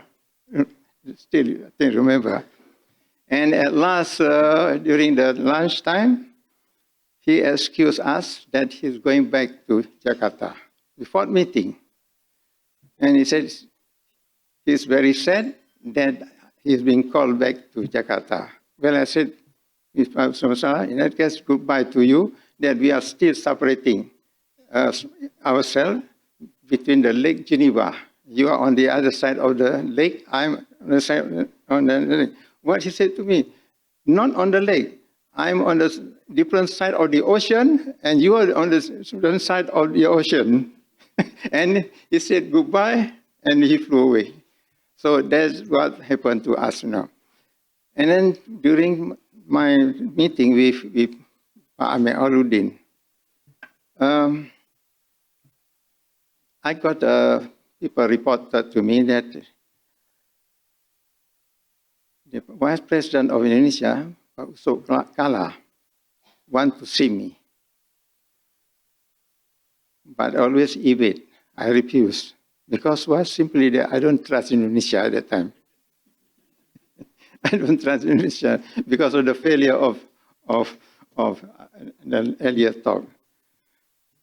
But they said Pak Yusuf Kala is a good vice president. He solved many problems in Ambon and Poso. So I begin to think it over. Is it true or not? Yes. So anyway, this is a chance for us to solve the problem with negotiation with Pak Yusuf Kala. And you know, before that, we tried to salvage the meeting in Geneva. We went to Tokyo at the time. Even then, that was failure, total failure. For 72 hours was failure. But when we came back to Sweden, 2 months after Tokyo, there was one gentleman who used to come to our place, Mr. Johan Christensen. I think he was here just now. Now he's away. So he came many times to see me in Stockholm. He said, Mr. Malik, I used to follow the negotiation in Aceh many times. I think, he said, if there is a chance of resuming negotiation in the future, I would like to involve, to help you, to help Indonesia. Well, I said, okay, in that case, you can try. You can try. And when tsunami struck Aceh, now Aceh was after the failure of Tokyo meeting, Aceh was put under close cordon. There was heavy military operation going on in Aceh. Even diplomats cannot go to Aceh at the time. Then suddenly, what happened? Tsunami struck Aceh. When tsunami struck Aceh, the world community at that time came to see us at least 2 times, urging us to continue the negotiation. Because they said, if you don't stop fighting, we cannot come to Aceh to give humanitarian aid. Our people will be killed in the crossfire. Well, I said, well, yes, I understand about that. And in this case, you have to talk also to the Indonesian government about this affair. So I told Joha, Mr. Joha, are you serious to do this thing? Yes, he said. In this case, you go to Jakarta, you try to see the Vice President, Pak Yusuf Kala. Because last time he wanted to see me, I refused to see him. You try yourself. So he went to Jakarta, Prophet, he saw you, and the President SBY at the time. And then he came back. He said, yes, they are serious to negotiate. Well, I said, who will be the mediator? He said, there's our former president, President Atisari. Okay, I said. But I also don't know about Atisari. I used to ask Mr. Martin Griffith about him. Mr. Griffith, how about Mr. Atisari? Oh, he said, yes, he's a good man. He's my colleague as well, he said. You can depend on him. So that's it. We have the man as a mediator. And then we make an appointment to see or to engage Mr. Atisari as mediator. And we agree that, Indonesia also agreed that we will sit in Helsinki. And the first time I met Pak Ahmed Awaluddin. You know, Pak Ahmed, remember that during the first day, almost we break down in the first day. Because why, you know, on my speech, open speech, I'm talking about independence. But I mean, already got angry about that. He said, there's no way to talk about independence here. I said, what I mean actually, at that time, you know, I want to tell you the whole story why we want independence. But before I managed to do that, you got angry already at that time. So the negotiation break down at that time. And then my colleagues said, Minister, what are you going to do there? Never mind, he said. Tonight you go back, you pick up your luggage. Maybe tomorrow we fly back to Helsinki, to Sweden. I was staying in Sweden at the time. And what happened to the wit of President Atisari at that time?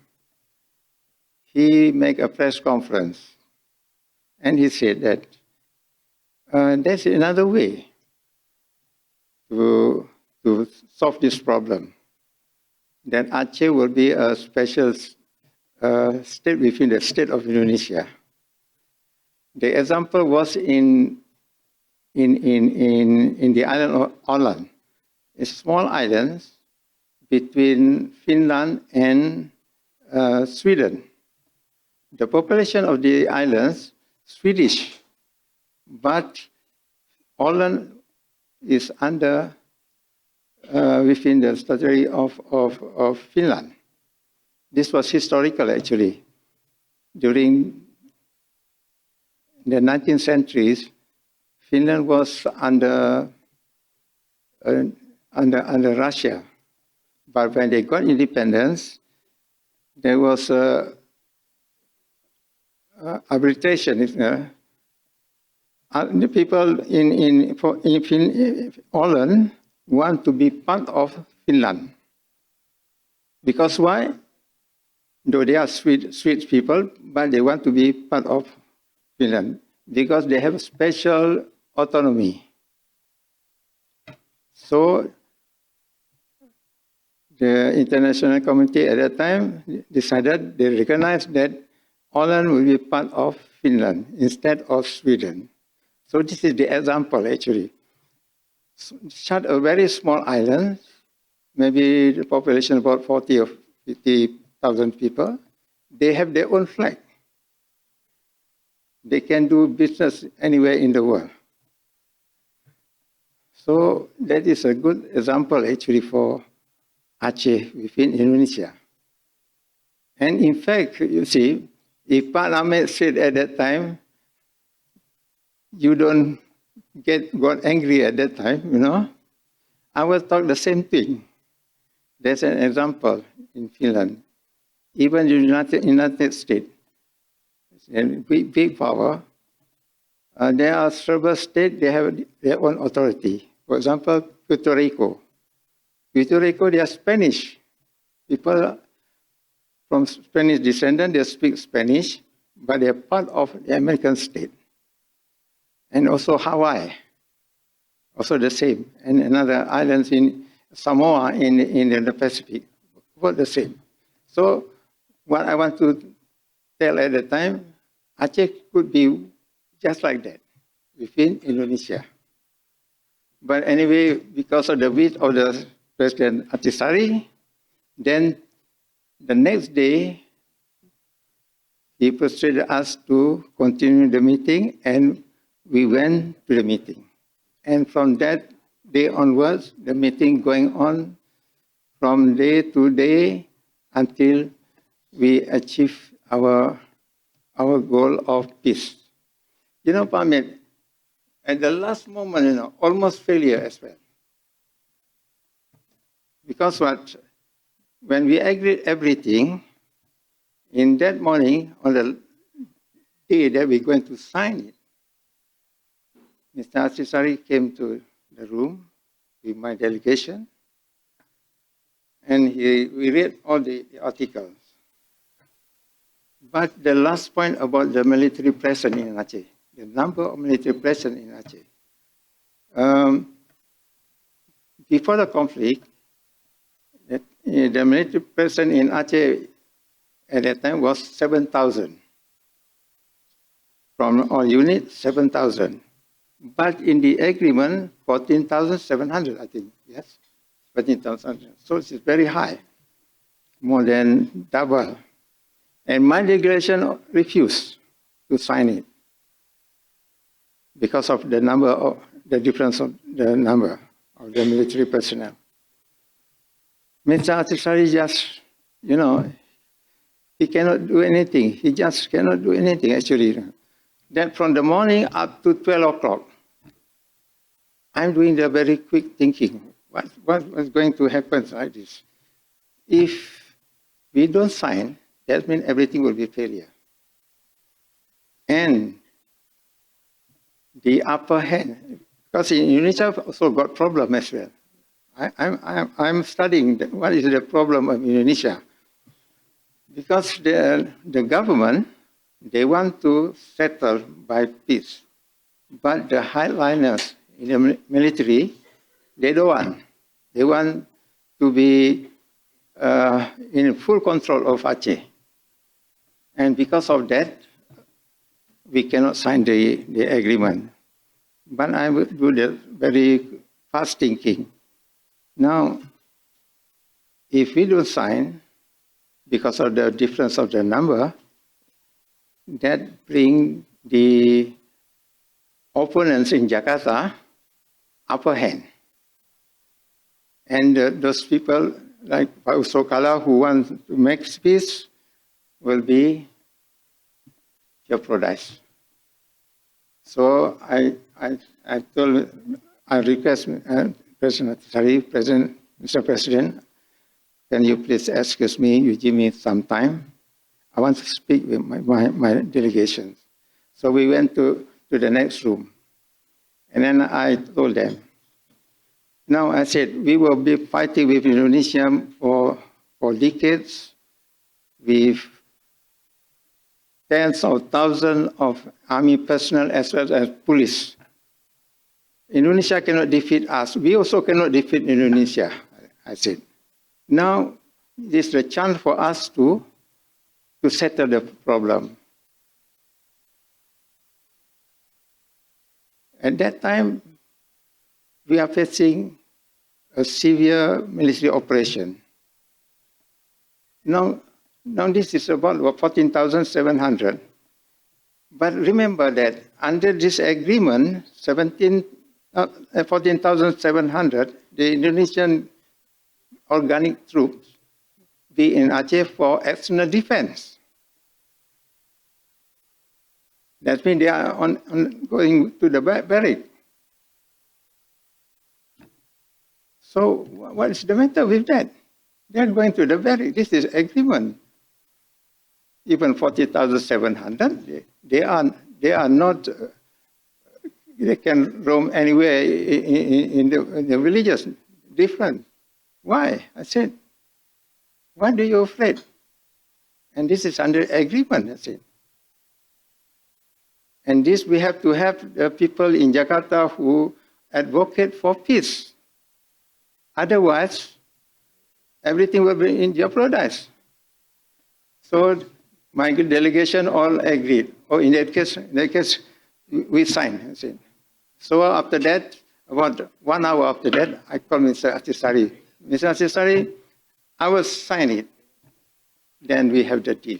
That was the final clause that we signed. So in a way, whatever we are happening, we are human beings. Human beings, in fact, there are kindness, there are jealousy, there are arrogance, there are conflict, killing each other. And also, when we go to the meeting, of course, we feel angry. There's a grudge, an urge for revenge. But we must be wise. As a leader, we must be wise. When you want to do something better than conflict, that is peace, we must put all these grudges aside. And this is why, Pak Amir Aludin, you see me always very calm. I put everything aside for revenge, whatever. The past is the past. This is history. But we never forget it. But history. And we never repeat it again.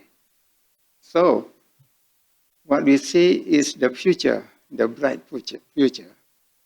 This is what happened. So we managed to do it. So, ladies and gentlemen, it is also very rare in the history of a nation that at this special moment, we have special people, wise people at a special place. That's what we achieved on the 15th August year 2005. This is very rare case.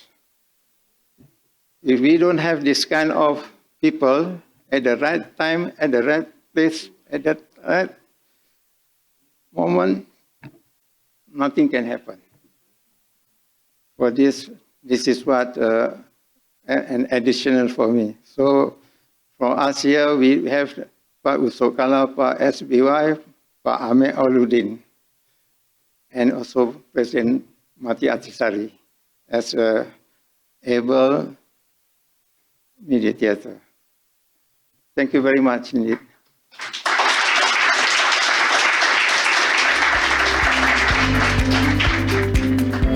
Thank you, His Excellency. May I ask His Excellency to stay on stage for the photo session?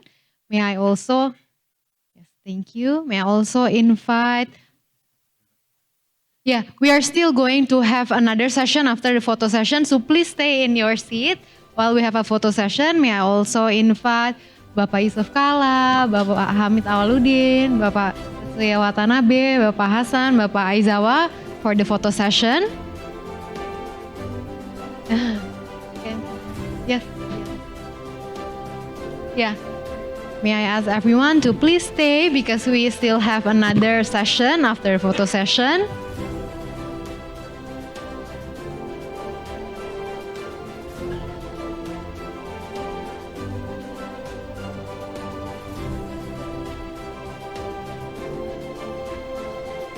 Please smile to the camera. 1, 2, 3, big smile. 1, 2, 3, big smile. Good enough. Thank you, gentlemen. Thank you, gentlemen. Oh, maybe a little bit more smiling. And then maybe a little bit waving to the camera. A little bit waving to the camera. Hello. Oh ya, boleh senyum. 1, 2, 3, senyum. Ya. Terima kasih, Pak. Terima kasih. You may be seated. Ya. After this, we are going to have. Ya, okay. We are going to have another experience shared with us today. Please allow me. Thank you. Ladies and gentlemen, please allow me to call the former Vice Chairman of BRR, which is the Badan Rehabilitasi and Rekonstruksi. May I invite to the stage Mr. Teku Kamaruzaman.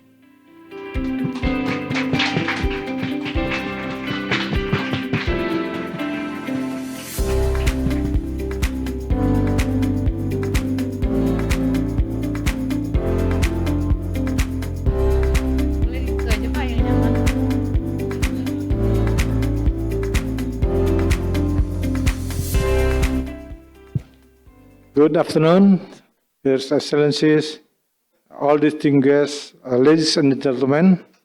My name is Teku Kamaruzaman. I am working with Wali Nangro now as legal special staff. Today mark an important moment for commemoration of 20th anniversary of Aceh Peace Agreement.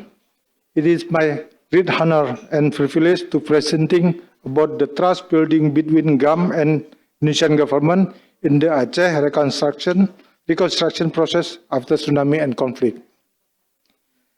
Please allow me to present with bahasa.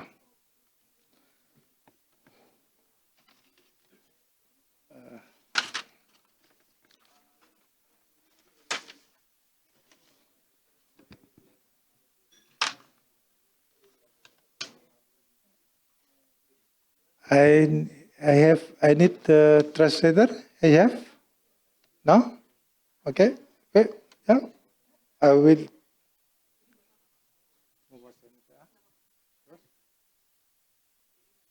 Okay.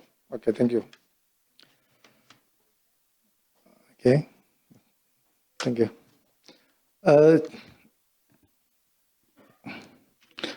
Saya ingin mengulang kembali apa yang menjadi dasar dari konflik Aceh.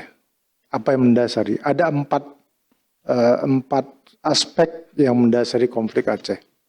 Yang pertama adalah local corruption, yang kedua adalah sentralisasi atau sentralisme yang dari Jakarta, kemudian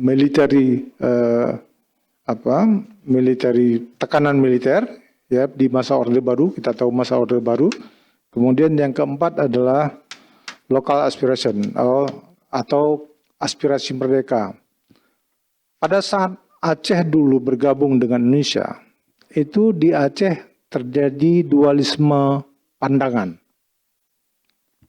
Satu pandangan ingin bergabung kepada Indonesia dan ke dalam Indonesia. Itu pandangan itu dibawa oleh Tengku Daud Bre.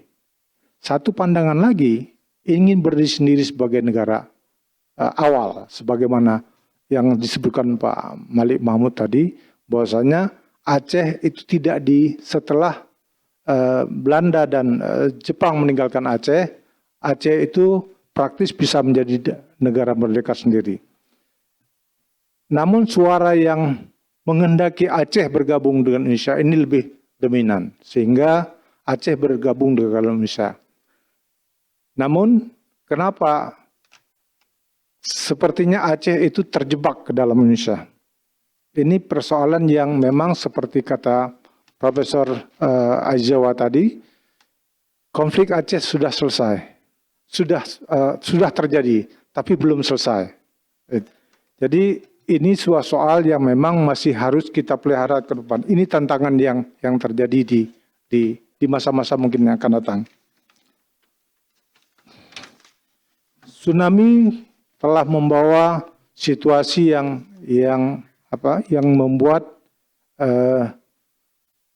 masyarakat internasional itu menekan kedua pihak untuk duduk berunding.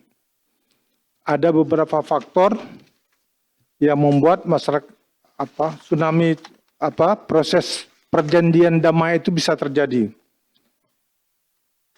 Bencana yang diakibatkan tsunami itu mengakibatkan lebih 227.000 korban jiwa dan serta 54.000 orang dilaporkan hilang.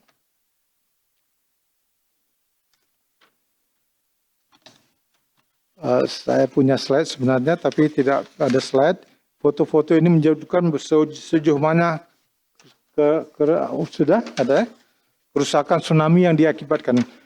Tsunami itu mengakibatkan kerusakan Aceh itu sekitar 800 km per square. Artinya kalau kita tinggal di Jakarta itu sampai ke Surabaya. Itu kerusakan tsunami. Kemudian ke dalam 1 kilo dan 6 kilo.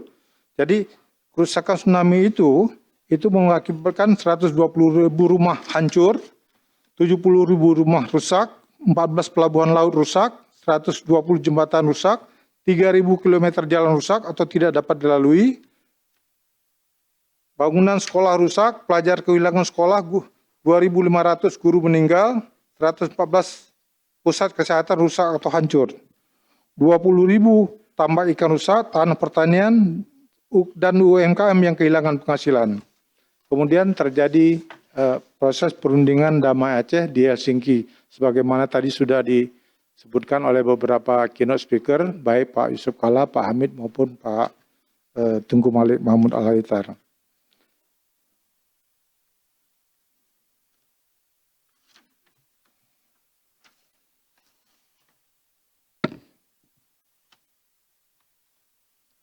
Beberapa faktor kenapa ini bisa terjadi peace agreement itu. Karena ada soliditas. Di tim Indonesia itu solid antara Pak Yusuf Kalla dengan Pak SBY. Kedua mereka punya alat politik, yaitu Partai Golkar dan Partai Demokrat yang ketika itu menguasai parlemen di Indonesia. Kemudian Pak SBY juga dengan Pak Yusuf Kalla juga punya konektivitas yang kuat. Pak SBY bisa mengendalikan militer, dan Pak Yusuf Kalla bisa mengendalikan parlemen. Ini kemudian keduanya membawa TNI ke dalam proses perundingan damai. Di sisi pihak GAM ada keinginan kuat untuk tercapainya damai untuk supaya proses rehabilitasi dan rekonstruksi Aceh itu bisa berjalan. Ada juga pandangan bahwa keadilan sebagaimana kata Pak Malik tadi yang ditaruh di samping di side-nya itu bisa dibawa ke dalam proses perundingan. Dan ini kita lihat dalam MOU Helsinki itu ada disebutkan tentang peradilan HAM serta lembaga KKR atau Komisi Kebenaran dan Rekonsiliasi. Ini beberapa pandangan yang bisa saya sampaikan. Bahwa tsunami itu melanda Aceh, banyak orang percaya bahwa itu merupakan suatu kesempatan untuk memajukan perdamaian. Jadi tsunami memang yang mendorong atau mendorong kedua pihak untuk mencari solusi damai. Walaupun dalam banyak kesempatan pada saat kampanye, Pak SBY dan Pak Yusuf Kalla menyatakan bahwa sebuah prioritas mereka nanti ada setelah terpilih adalah menyelesaikan konflik Aceh secara damai. Tsunami menurut Pak SBY, tsunami telah menimbulkan luapan moral, politik, ekonomi, sosial yang besar untuk mengakhiri konflik. Kofi Annan yang membuat sebuah konferensi internasional di Jakarta ketika itu. Presiden Yudhoyono dan pemimpin GAM mengubah tragedi tsunami menjadi suatu kesempatan untuk membangun Aceh. Ini beberapa key sukses yang sebagaimana saya sebutkan tadi dapat terjadinya perdamaian Helsinki. Di dalam MOU, dalam artikel MOU Helsinki itu disebutkan GAM akan terlibat dalam setiap tingkatan proses rekonstruksi recovery post tsunami. Sehingga saya ketika itu pada saat perundingan, kalau tidak salah saya perundingan ketiga dalam 5 bulan perundingan, itu saya ditunjuk sebagai mewakili GAM untuk terlibat dalam proses rekonstruksi. Pada saat itu BRR dipimpin oleh Pak Kuntoro Mangkusubroto almarhum. Beliau orang tua sekaligus guru saya yang telah memberikan banyak kontribusi untuk pembangunan Aceh pasca tsunami. Komitmen kedua pihak dari pimpinan kedua pihak itu sangat kuat. Buat pimpinan GAM, penyelamatan korban itu menjadi sebuah prioritas yang sangat tinggi.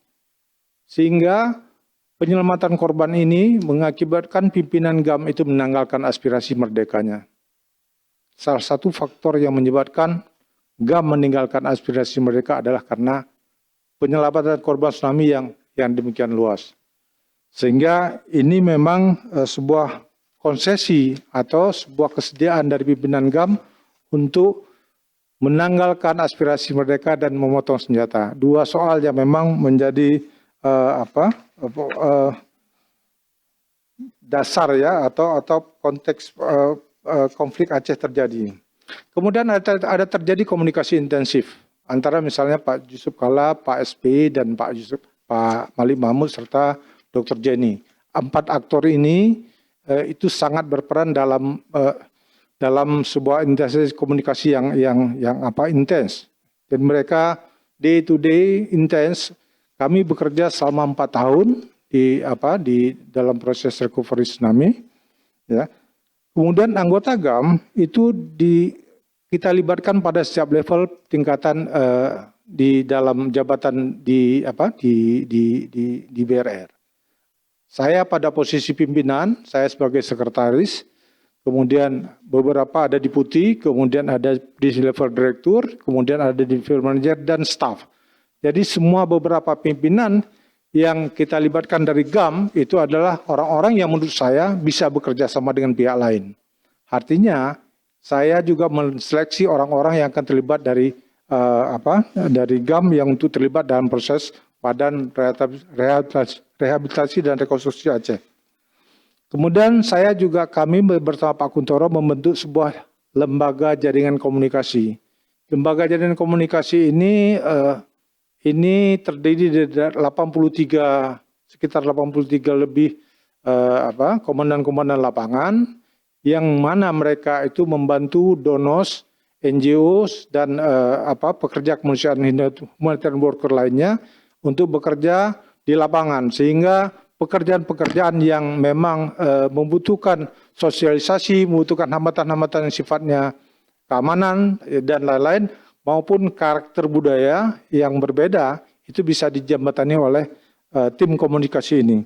Jadi tim komunikasi ini cukup sangat berperan di lapangan ketika proses rehabilitasi dan rekonstruksi Aceh berjalan. Dukungan yang kuat juga datang dari komunitas internasional. Sebagaimana kita tahu tadi Pak Kofi Annan dan beberapa donos itu sangat membantu hubungan komunikasi yang terbangun. Sehingga ini memang proses recovery tsunami Aceh itu memang melibatkan hampir semua banyak pihak. Kemudian BRR juga mendirikan 60 buah koperasi. 60 buah koperasi ini terdiri dari kombatan, masyarakat sivil, dan korban tsunami. Karena sebenarnya BRR tidak punya mandat untuk melakukan proses reintegrasi karena ini proses sebenarnya bentuknya lebih ke reintegrasi program. Karena reintegrasi program dan rekonstruksi itu rekonstruksi program atau recovery ini punya dua mekanisme yang berbeda. Yang di bawah kepemimpinan juga berbeda. Proses reintegrasi itu berada di bawah gubernur, sementara proses recovery itu berada di sebuah badan atau agensis di mana chief of mission-nya adalah Pak Kuntoro. Kami membentuk koperasi yang menggabungkan antara korban tsunami dan kombatan serta masyarakat untuk sebuah peningkatan ekonomi pada 60 koperasi yang beredar di seluruh Aceh. Ini mungkin sebuah faktor-faktor yang mempengaruhi bagaimana proses trust building antara pemerintah RI, GAM, dan masyarakat setempat itu bisa terlaksana. Sehingga pekerjaan kami selama 4 tahun itu bisa sukses. Kemudian dalam menjalankan operasinya, PRR juga tidak kaku dalam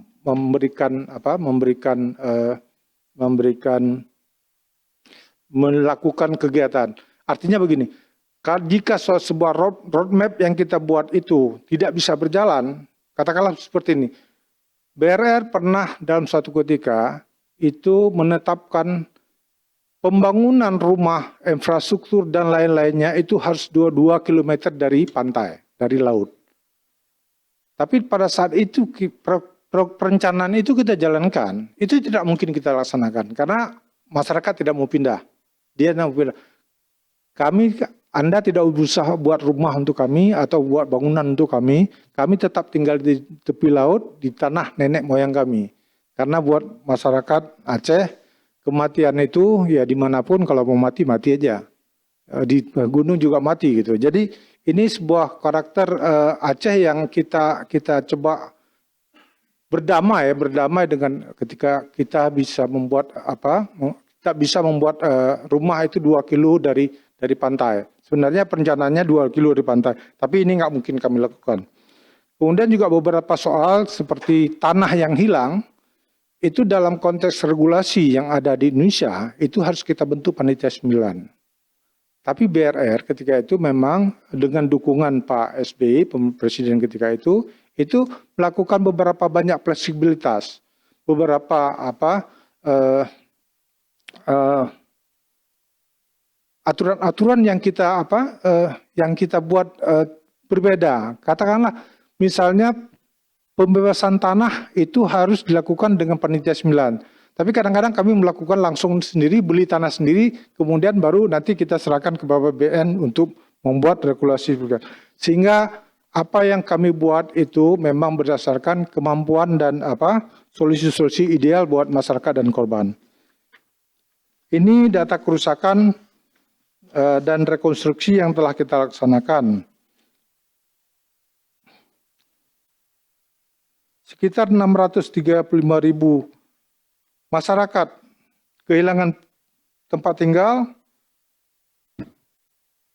sekitar 127.720 masyarakat yang meninggal, 104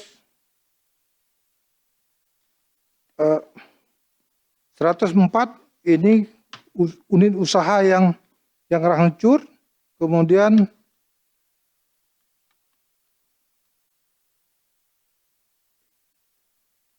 rumah yang rusak itu 139.000.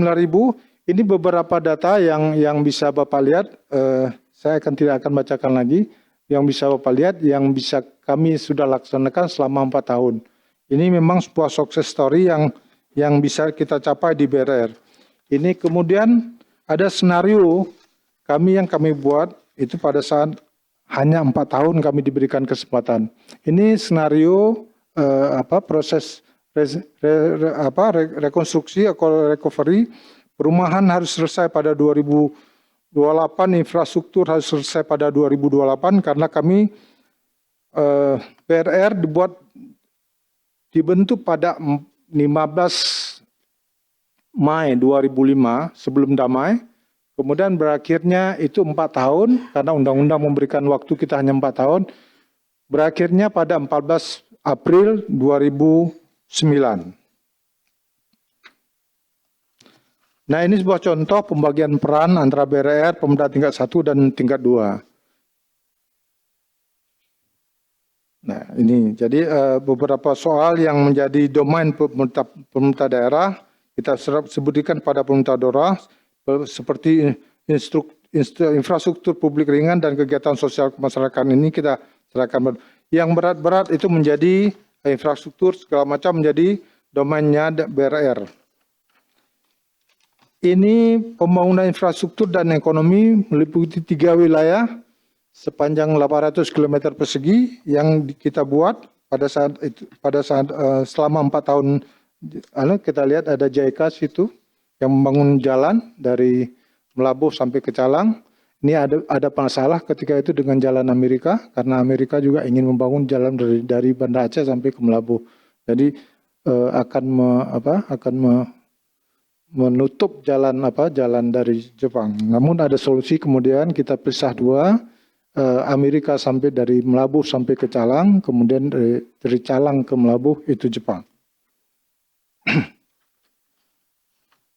Kemudian ini skenario jalan setelahnya. Next. Nah, ini skenario jalan. Ini beberapa donos yang mungkin bisa Bapak lihat di situ. Mungkin bisa diperbesar lagi. Ada donos yang kita pada saat 2005 tahun 2005 sekitar bulan November atau Desember kita kedatangan waktu itu kedatangan George Soros yang melihat ingin menggali berapa pendanaan ketika itu yang kita dapatkan di BRR. Ketika itu pada tahun 2005 bulan 12 sekitar bulan 12 atau bulan 1 2006 kita sudah mendapatkan komitmen hampir 56%, mendapatkan realisasi hampir 56% dari komitmen. George Soros ketika itu bilang excellent dan itu imagine katanya itu sebuah yang suatu yang luar biasa. Pada saat bersamaan kami pernah juga misalnya ke BAM Iran ketika terjadi gempa di sana. Di sana antara komitmen sama realisasi itu hanya 25%. Jadi di Aceh itu beberapa donors Jepang dan lain-lain, Swedia dan lain, Belanda, Inggris dan segala macam itu hampir memberikan komitmen hampir 150%.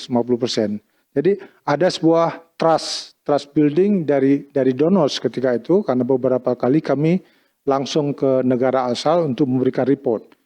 Di dalam pekerjaan BRR itu ada sebuah transparansi yang sedemikian rupa. Kita ada lembaga anti korupsi, kemudian kita juga tidak memegang uang dalam konteks pelaksanaan. Misalnya JK yang membangun jalan dari Calang ke Melabuh atau USAID yang membangun jalan dari Banda Aceh ke Melabuh. Mereka hanya perlu melaporkan saja berapa jalan, ruas jalan mana yang mereka akan bangun, berapa tenaga kerja yang akan mereka gunakan, jangka waktunya berapa, uangnya berapa, dan mereka melakukan tender sendiri. Jadi BRR praktis hanya menerima data-data dari keinginan-keinginan donors yang dalam melakukan pekerjaannya di lapangan untuk membangun. Ini ada perbedaan dengan Iran misalnya yang ingin dana donors itu masuk ke dalam rekening kas negara, kas pemerintah. Sehingga ini mungkin beberapa sukses story yang bisa kami sampaikan bahwa BRR itu dalam model-model transportasi model transparansi juga ada mode geospasial di mana donors misalnya dari Mamma Mia di Italia itu bisa melihat rumah yang dibangun di Sabang. Ternyata proses pembangunannya dengan tagihan itu tidak sama. Sehingga beberapa donor Mamma Mia ketika itu di Italia menghentikan bantuannya karena melihat secara geospasial itu pekerjaan yang dilakukan itu tidak sesuai dengan progres yang dia sebutkan. Ini kemudian beberapa next. Ini beberapa pembangunan mungkin yang akan mungkin terus saja karena ini tanggul. Kemudian next. Ini air bersih. Terus next. Ini lampu Sistina Surya. Next. Ini rumah shelter. Untuk menangani pengungsi ketika itu memang kami melakukan impor bebas, tapi bebas biaya impor ketika itu didukung oleh Pak Yusuf Kala dan Pak SBY untuk bebas impor shelter yang seperti ini tuh, yang apa. Terus next. Nah, ini rumah-rumah yang dibangun oleh donors dan BRR. Next. Ya, ini jalan yang sudah diambil laut dan kemudian kita kerjakan kembali. Next. Oke. Inilah mungkin yang bisa saya sampaikan pada proses rehabilitasi rekonstruksi. Jadi ada beberapa soal memang yang menjadi sebab suksesnya rekonstruksi atau trust building antara kedua pihak di situ, di mana semua aktor yang berkonflik itu terlibat dalam proses recovery Aceh.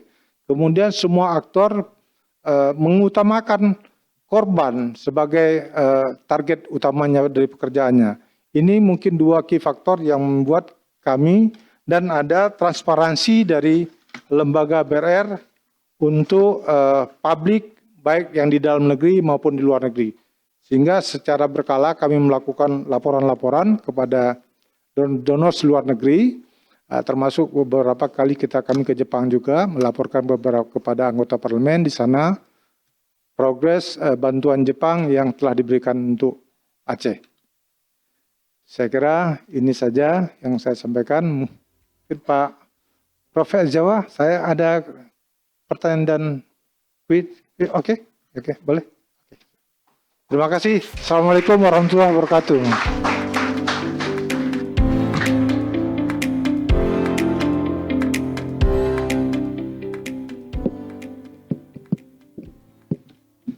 Thank you very much, Pak Teguh Kamarzaman. He offered us time for a Q&A, so we have another 15 minutes for us to be able to talk to you. Yes. I think this is exactly one of the, as you mentioned, it's a masterful arrangement of how the BRR and the reconstruction was happening. As he mentioned, compared with Iran, it is not always easy. And we see this right now with other countries. Like if you go to Haiti, the way, the Haiti government has managed about the international donors after reconstruction. And then now the state of Haiti is unfortunately, the statehood has very low functioning. So if we compare the cases around the world, I think, as he rightly mentioned, this detailed account of this transparency, the reporting, and the design of the institution has been such a masterful and a case that we have to learn in the details. As we all today, we learn the devil's in the details, be it the negotiation towards the reconstruction. I think we're now learning a lot from the leaders who made this possible. So this is the opportunity we would like to take to ask the question to Pak Teguh Kamarzaman. Is there any questions? Pak Hassan? Yes.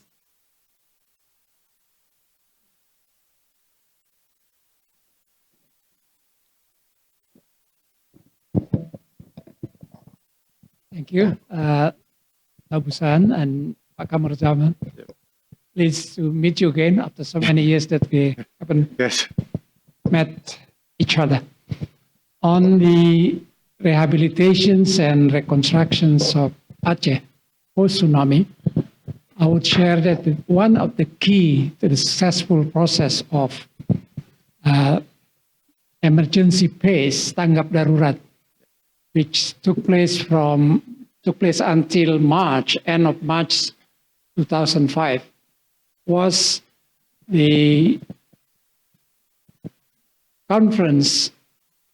I would repeat the summit on tsunami summit, as we call it, where 24 head of states or governments and head of international organization met in Jakarta. Only 2 weeks after tsunami, I recall, I think it was on the 6th of January 2005. It was a very successful meeting. Number one, because we set up the whole process, in particular the management of the contributions by many friendly states, international organizations, non-government organizations, in which we at the conference established what we call multi-donor trust funds managed by the World Bank. Actually, Secretary General Kofi Annan somewhat objected to our idea that the pledges and contributions would be channeled through the multi-donor trust fund. Only 2 countries that we bilaterally manage because of this large amount of their contribution, namely Japan's, I think about 600 million, if I'm not mistaken, and Australia, which is about 1 billion Australian dollars. That's why we established a bilateral commission, Indonesia, Japan, and Indonesia, Australia, in which we jointly manage the money that was allocated by Japan and Australia respectively. We plan what are we going to do with this money. And that's why it's very transparent. But likewise, the money that is, the pledges that is channeled through the World Bank multi-donor trust fund, it was from the very beginning when a country said we will contribute 500, so 300, 200 million dollars. We simply asked them, put the money there. So the government has no direct control. It is the World Bank. I think in many ways, the almost 100% pledges that was promised during the conference actually delivered. In comparisons, in the case of Iran earthquake just a few years earlier, in, I have to recall the city, but only 17% of those pledges actually delivered. Here we are dealing with 7.2 billion US dollar. I argued with Pak Kuntoro at one meeting, not meeting, reception at the palace, said to my recollection it was 7 billion US dollar. So I said, no, Pak Hasan, it's 7.2. So I said, okay, I agree with you. So unlike this afternoon, Pak Kala mentions about 5 billion, it's more than 5 billion, 7.2 billions. And as we heard from Pak Kamur Zaman, how the process of the rehabilitations and reconstructions, basically BRR provides a menu.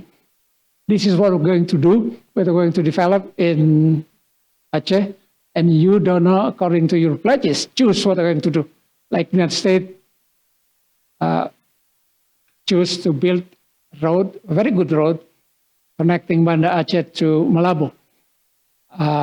And likewise, many countries who choose to build schools or housing, that's what they do. And the whole process was very transparent. That's why we didn't heard any questions about corruptions. Because to the central governments, we have been from the very beginning, we, SBY decided to hire, in a way, to international consultant to ensure that the whole process is transparent and free from corruptions. And of course, I read one piece of news about corruption when I visited Ottawa, Canada, whereby local organizations actually corrupted some of the money that they promised to deliver. But basically, I didn't hear any, and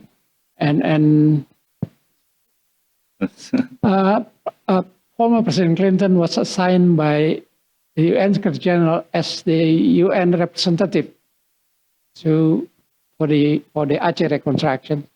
We met in 2006 and he said to us, SBY and myself, now I can be back because I trust the whole process and I trust Dr. Kuntoro as your best man in the field.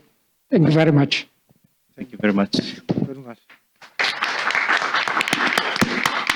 Would you like to add?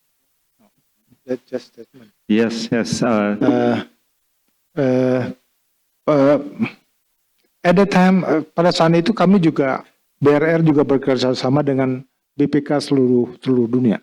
Jadi lembaga-lembaga pemeriksaan keuangan di seluruh dunia itu bisa memeriksa BRR kapan saja mereka mau, karena kita ada kerjasama sama mereka. Terima kasih Pak Hazan atas testimoninya. Terima kasih. Thank you very much. Yes, Ambassador Harry. Speak. Ya, selesai. Saya hanya ingin menanyakan apakah pasca periode 4 tahun itu, post development itu, kemudian sudah ada evaluasi kembali, mereview kembali apa yang terjadi setelah itu, dan kemudian apakah juga kondisinya memang sesuai dengan yang diharapkan oleh masyarakat itu sendiri. Pak, saya beruntung pada waktu itu pada bulan Januari sudah bisa pergi ke Aceh bersama naik pesawatnya Pak JK.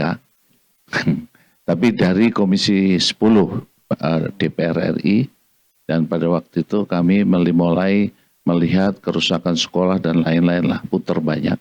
Berapa bulan atau berapa waktu kemudian saya balik lagi karena kebetulan Pak anak saya juga ikut dalam program rekonstruksi itu dari Bank Dunia, tapi ditugaskan di PD, masalah. Dan saya sering balik saat antara lain Bapak setelah sekian periode pembangunan itu saya meninjau kembali SMK yang dibangun di sana, yang ternyata memang gedungnya bagus dan lain-lainnya bagus, tetapi peminatnya sangat kurang karena orang Aceh itu tidak ingin, misalkan yang jurusan hotel, itu komentarnya, kok tidak mau kerja di hotel juga, kok sudah susah-susah sekolah kok suruh jadi pembantu gitu, komentarnya seperti itu. Apakah hal-hal serupa? Terus ada lagi SMK yang dibangun juga, SMA perkapalan, namanya kepala sekolahnya menyebut ini bukan sekolah kejuruan, tapi sekolah kesusastraan. Sekalipun perkapalan tapi tidak ada laboratoriumnya, misalnya seperti itu. Apakah hal-hal ini setelah periode BRR itu juga dievaluasi kembali? Terima kasih Pak. Terima kasih Pak yang mulia. Memang ini salah satu yang mungkin menjadi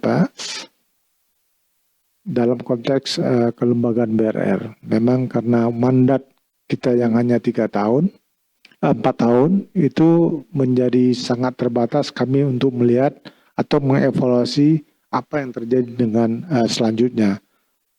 Karena terhadap bangunan-bangunan, karena kami tidak sempat membangun yang berhubungan dengan pembangunan ekonomi karena itu menjadi jangka panjang dia. Yang Bapak sebutkan tadi memang terjadi untuk beberapa bangunan, beberapa yang kemarin itu ada bantuan dari Prancis, ya, ada wartawan dari Prancis datang itu melihat beberapa bangunannya. Sebagian bagus, sebagian sudah terbengkalai. Nah, ini memang menjadi sebenarnya tugas pemerintah daerah sebenarnya untuk kembali melakukan evaluasi.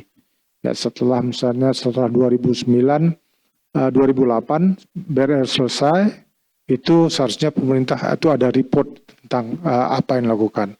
Sementara kami BRR karena memang sudah purna tugas itu tidak punya kemampuan lagi untuk melakukan analisa. Terima kasih Pak Anuna. Thank you very much. We can have 2-3 more. Yes, yeah, Laxmi. Thank you, Professor Aizawa, for giving me the floor. Thank you, sir. A very interesting presentation. My name is Himra Sumay, Executive Director of the Cambodian Center for Regional Study, CCS. Thank you, ERIA, for the kind invitation for me to take part in this important event. I have 2 short questions, if I may, sir. The first one, through your experience, how experience in the process afterward.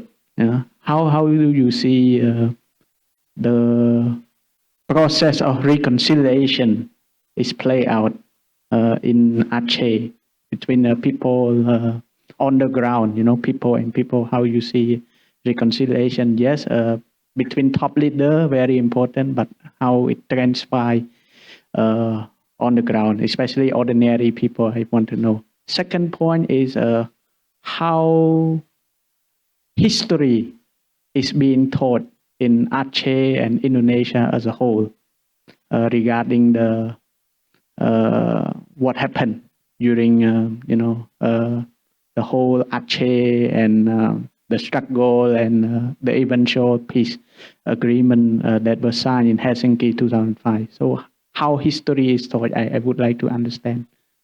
Thank you, sir.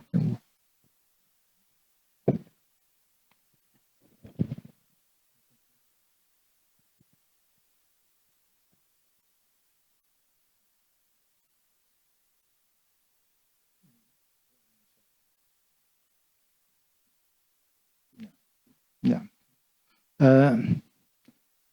Proses rekonsiliasi sebenarnya untuk saat pertanyaan pertama saya bisa jawab, proses rekonsiliasi itu sebenarnya sesuatu yang terjadi secara alamiah gitu, karena memang sebenarnya ini kan sebuah society yang sudah terbentuk sejak awal gitu. Jadi ini memang you can speak, okay. Ini sebuah rekonsiliasi yang memang terjadi secara alamiah. Kami di BRR ya recovery agencies ini tidak mengenai soal-soal yang berhubungan rekonsiliasi. Tetapi dalam praktek pekerja kami itu ada sebuah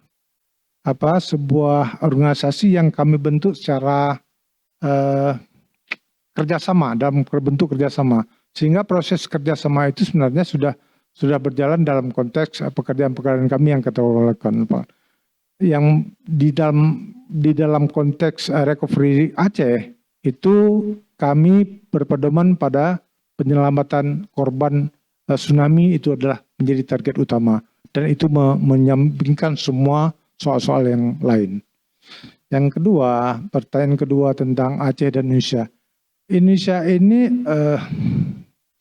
itu dari negara-negara. Sebenarnya di awalnya terdiri dari negara-negara, dan walaupun ada sejarah misalnya penyebaran Islam di Asia Tenggara ini dari Aceh, termasuk ke Pulau Jawa dan lain-lain, tetapi itu tidak menjadi sebuah pengikat sebuah komunitas menjadi sebuah komunitas.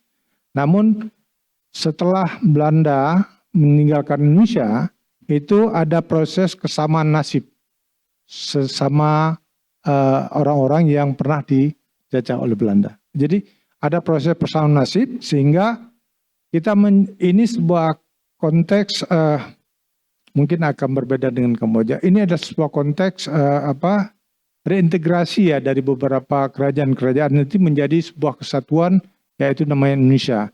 Itu dalam konteks Aceh. Sehingga Aceh ketika itu sebenarnya pada saat tahun 1944 setelah Jepang meninggalkan Aceh, ya sekitar 44, itu Aceh sebenarnya bisa menjadi negara mereka. Cuman karena ada persamaan nasib, ada dialog antara Bung Karno ketika itu dengan tokoh-tokoh Aceh, terutama Pak Dobor itu, sehingga Aceh itu bergabung ke Indonesia. Sekitar seperti itu. Terima kasih. Thank you very much. Yeah, that was it's a continuing question, because, for example, we see in our region, like this year, Myanmar had an experience of big earthquake, and we had a lot of casualties. But that instant didn't pave the way to peace. Like as you mentioned, in the case of Aceh, you mentioned this tragedy becomes the mission for cooperation.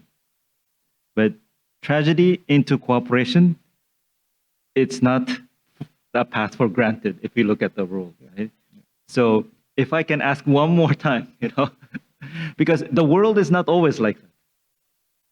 Tragedy can become an opportunity to attack again. But in Aceh case, the tragedy became the mission to cooperate. I think you were in the field, you organized all the commanders and bringing all these commanders into governance.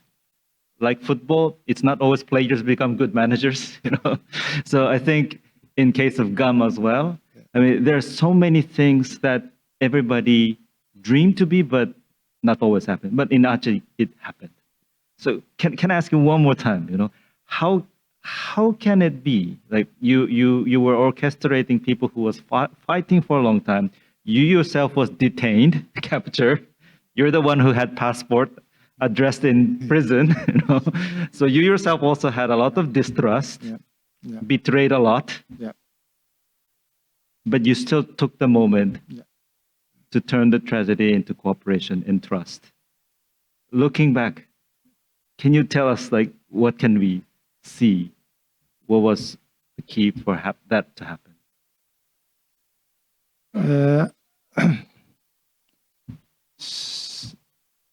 Aceh itu pernah hidup sebagai sebuah bangsa, sebuah negara dalam jangka waktu yang panjang di masa lalu. Dia ada sebuah nation atau sebuah komunitas yang memang punya peradaban di awalnya. Konflik buat GAM kemarin itu, konflik peperangan itu bukan tujuan. Ya. Ada proses yang melatar seperti saya sebutkan tadi, ada 4 faktor yang melatar belakangi Aceh itu bergabung ke dalam Indonesia. Nah, kenyataannya Aceh ketika sebelum konflik itu seperti terjebak ke dalam Indonesia. Nah, ini membuat sehingga ada proses aspirasi ya untuk mengulang kembali apa yang sebenarnya menjadi persoalan di awal ketika bergabung dengan Indonesia. Ini memang proses yang memang sebagaimana Profesor tadi sebutkan, ini proses yang belum done ya, belum selesai secara penuh. Artinya ini proses yang harus berlanjut secara semua. Saya kira buat Aceh itu sebenarnya damai itu semuanya, segalanya gitu. Damai itu lebih dari segala macam. Sehingga buat kami seperti saya dan Pak Malik semua termasuk Mujekir Manaf segala macam itu mempertahankan damai itu dengan sekuat tenaga. Walaupun tadi sebenarnya ada Pak Yusuf Kala ketika pembentukan Law of Governing of Aceh untuk UPA menjadi dasar dari kewenangan-kewenangan Aceh di dalam MOU Helsinki, itu banyak sekali hal-hal yang memang belum sepenuhnya sesuai dengan apa yang sudah disepakati dalam MOU.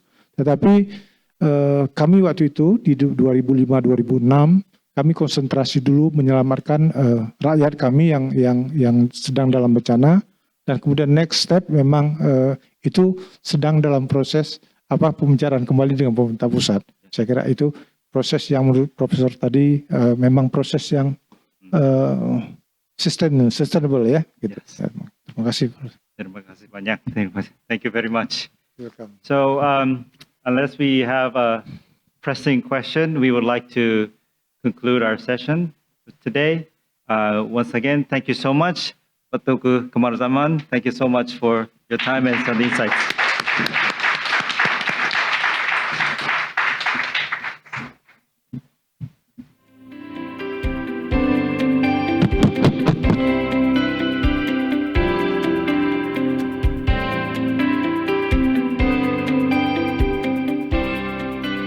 Terima kasih Bapak Teuku Kamaruzzaman telah menceritakan pengalamannya. Last but not least, we will have Profesor Nobuhiro Aizawa for the closing remarks.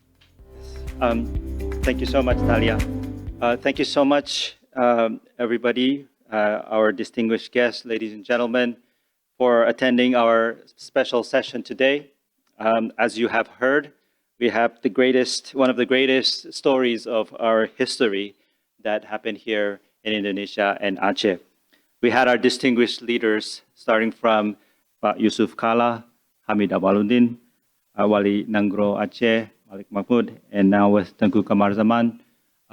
Everybody shared their insights, and as I mentioned briefly, I think all the details that mattered most was shared today, and we are here to learn from those details and the care and the masters that we have had. This is the first day. Actually, we have a lot of homework, I think our leaders have mentioned, to go into even more details, and also to have crystallize our experience to pass the baton to the next generation. Tengku Kamarzaman has laid the wonderful sketches of organization management, because we will follow up next morning, focus on the BRR itself, and also the Aceh monitoring mission, because the relationship with the monitoring mission of ceasefire decommissioning to the reconstruction, we don't know how those two function together in details. And also, as Pak Hassan just clearly has shared, the role of ASEAN was actually instrumental, because at those times, not only from Europe, but also we had leaders from Thailand as well who monitored this process. So your inclusive structure, not only within Aceh, but also in regionally, had brought a very strong foundation, resilient foundation that brought a institutional consistency up until today. As you mentioned, the job is not done, but we already started our job for the past 20 years. This is a time to pass on to the next 20 years. So it is very, very important for us to learn in details about how we did this past 20 years. And then we'll invite all the scholars, and also the actors are not only among the government people, but also the civil society organization. And also we have our distinguished journalists and authors who detail those records, because without the record, without those institutional memory, we would lose our memories and experience. So we will have a star-lined session tomorrow, and followed by a third day, featured by the keynote speech, Susilo Bambang Yudhoyono, the then president, as well as today's distinguished guest, Pak Hassan Wirayuda, for his very long-term effort in bringing peace of Aceh. And also, as our speaker shared today, the important role of the Indonesian Armed Forces as well, as today's speaker also highlighted, even though on the negotiation stage we agree, it doesn't guarantee it will happen in the field. So we have then Commander Endriartono Sutarto as also the speaker on the final third day. So if your time allows, please come back again tomorrow, and for us to learn together and spread the discussion. And we invite you for a richer discussion in the coming 2 days. But again, thank you so much for your attention and attending, and looking forward to work with you in the long run. Thank you so much.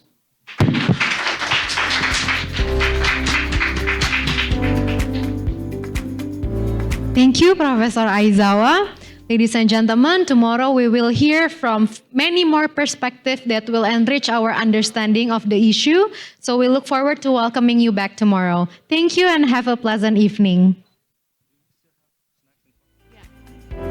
Yeah. We still have refreshment served for you, so please enjoy the refreshment, and I look forward to seeing you all tomorrow. Thank you.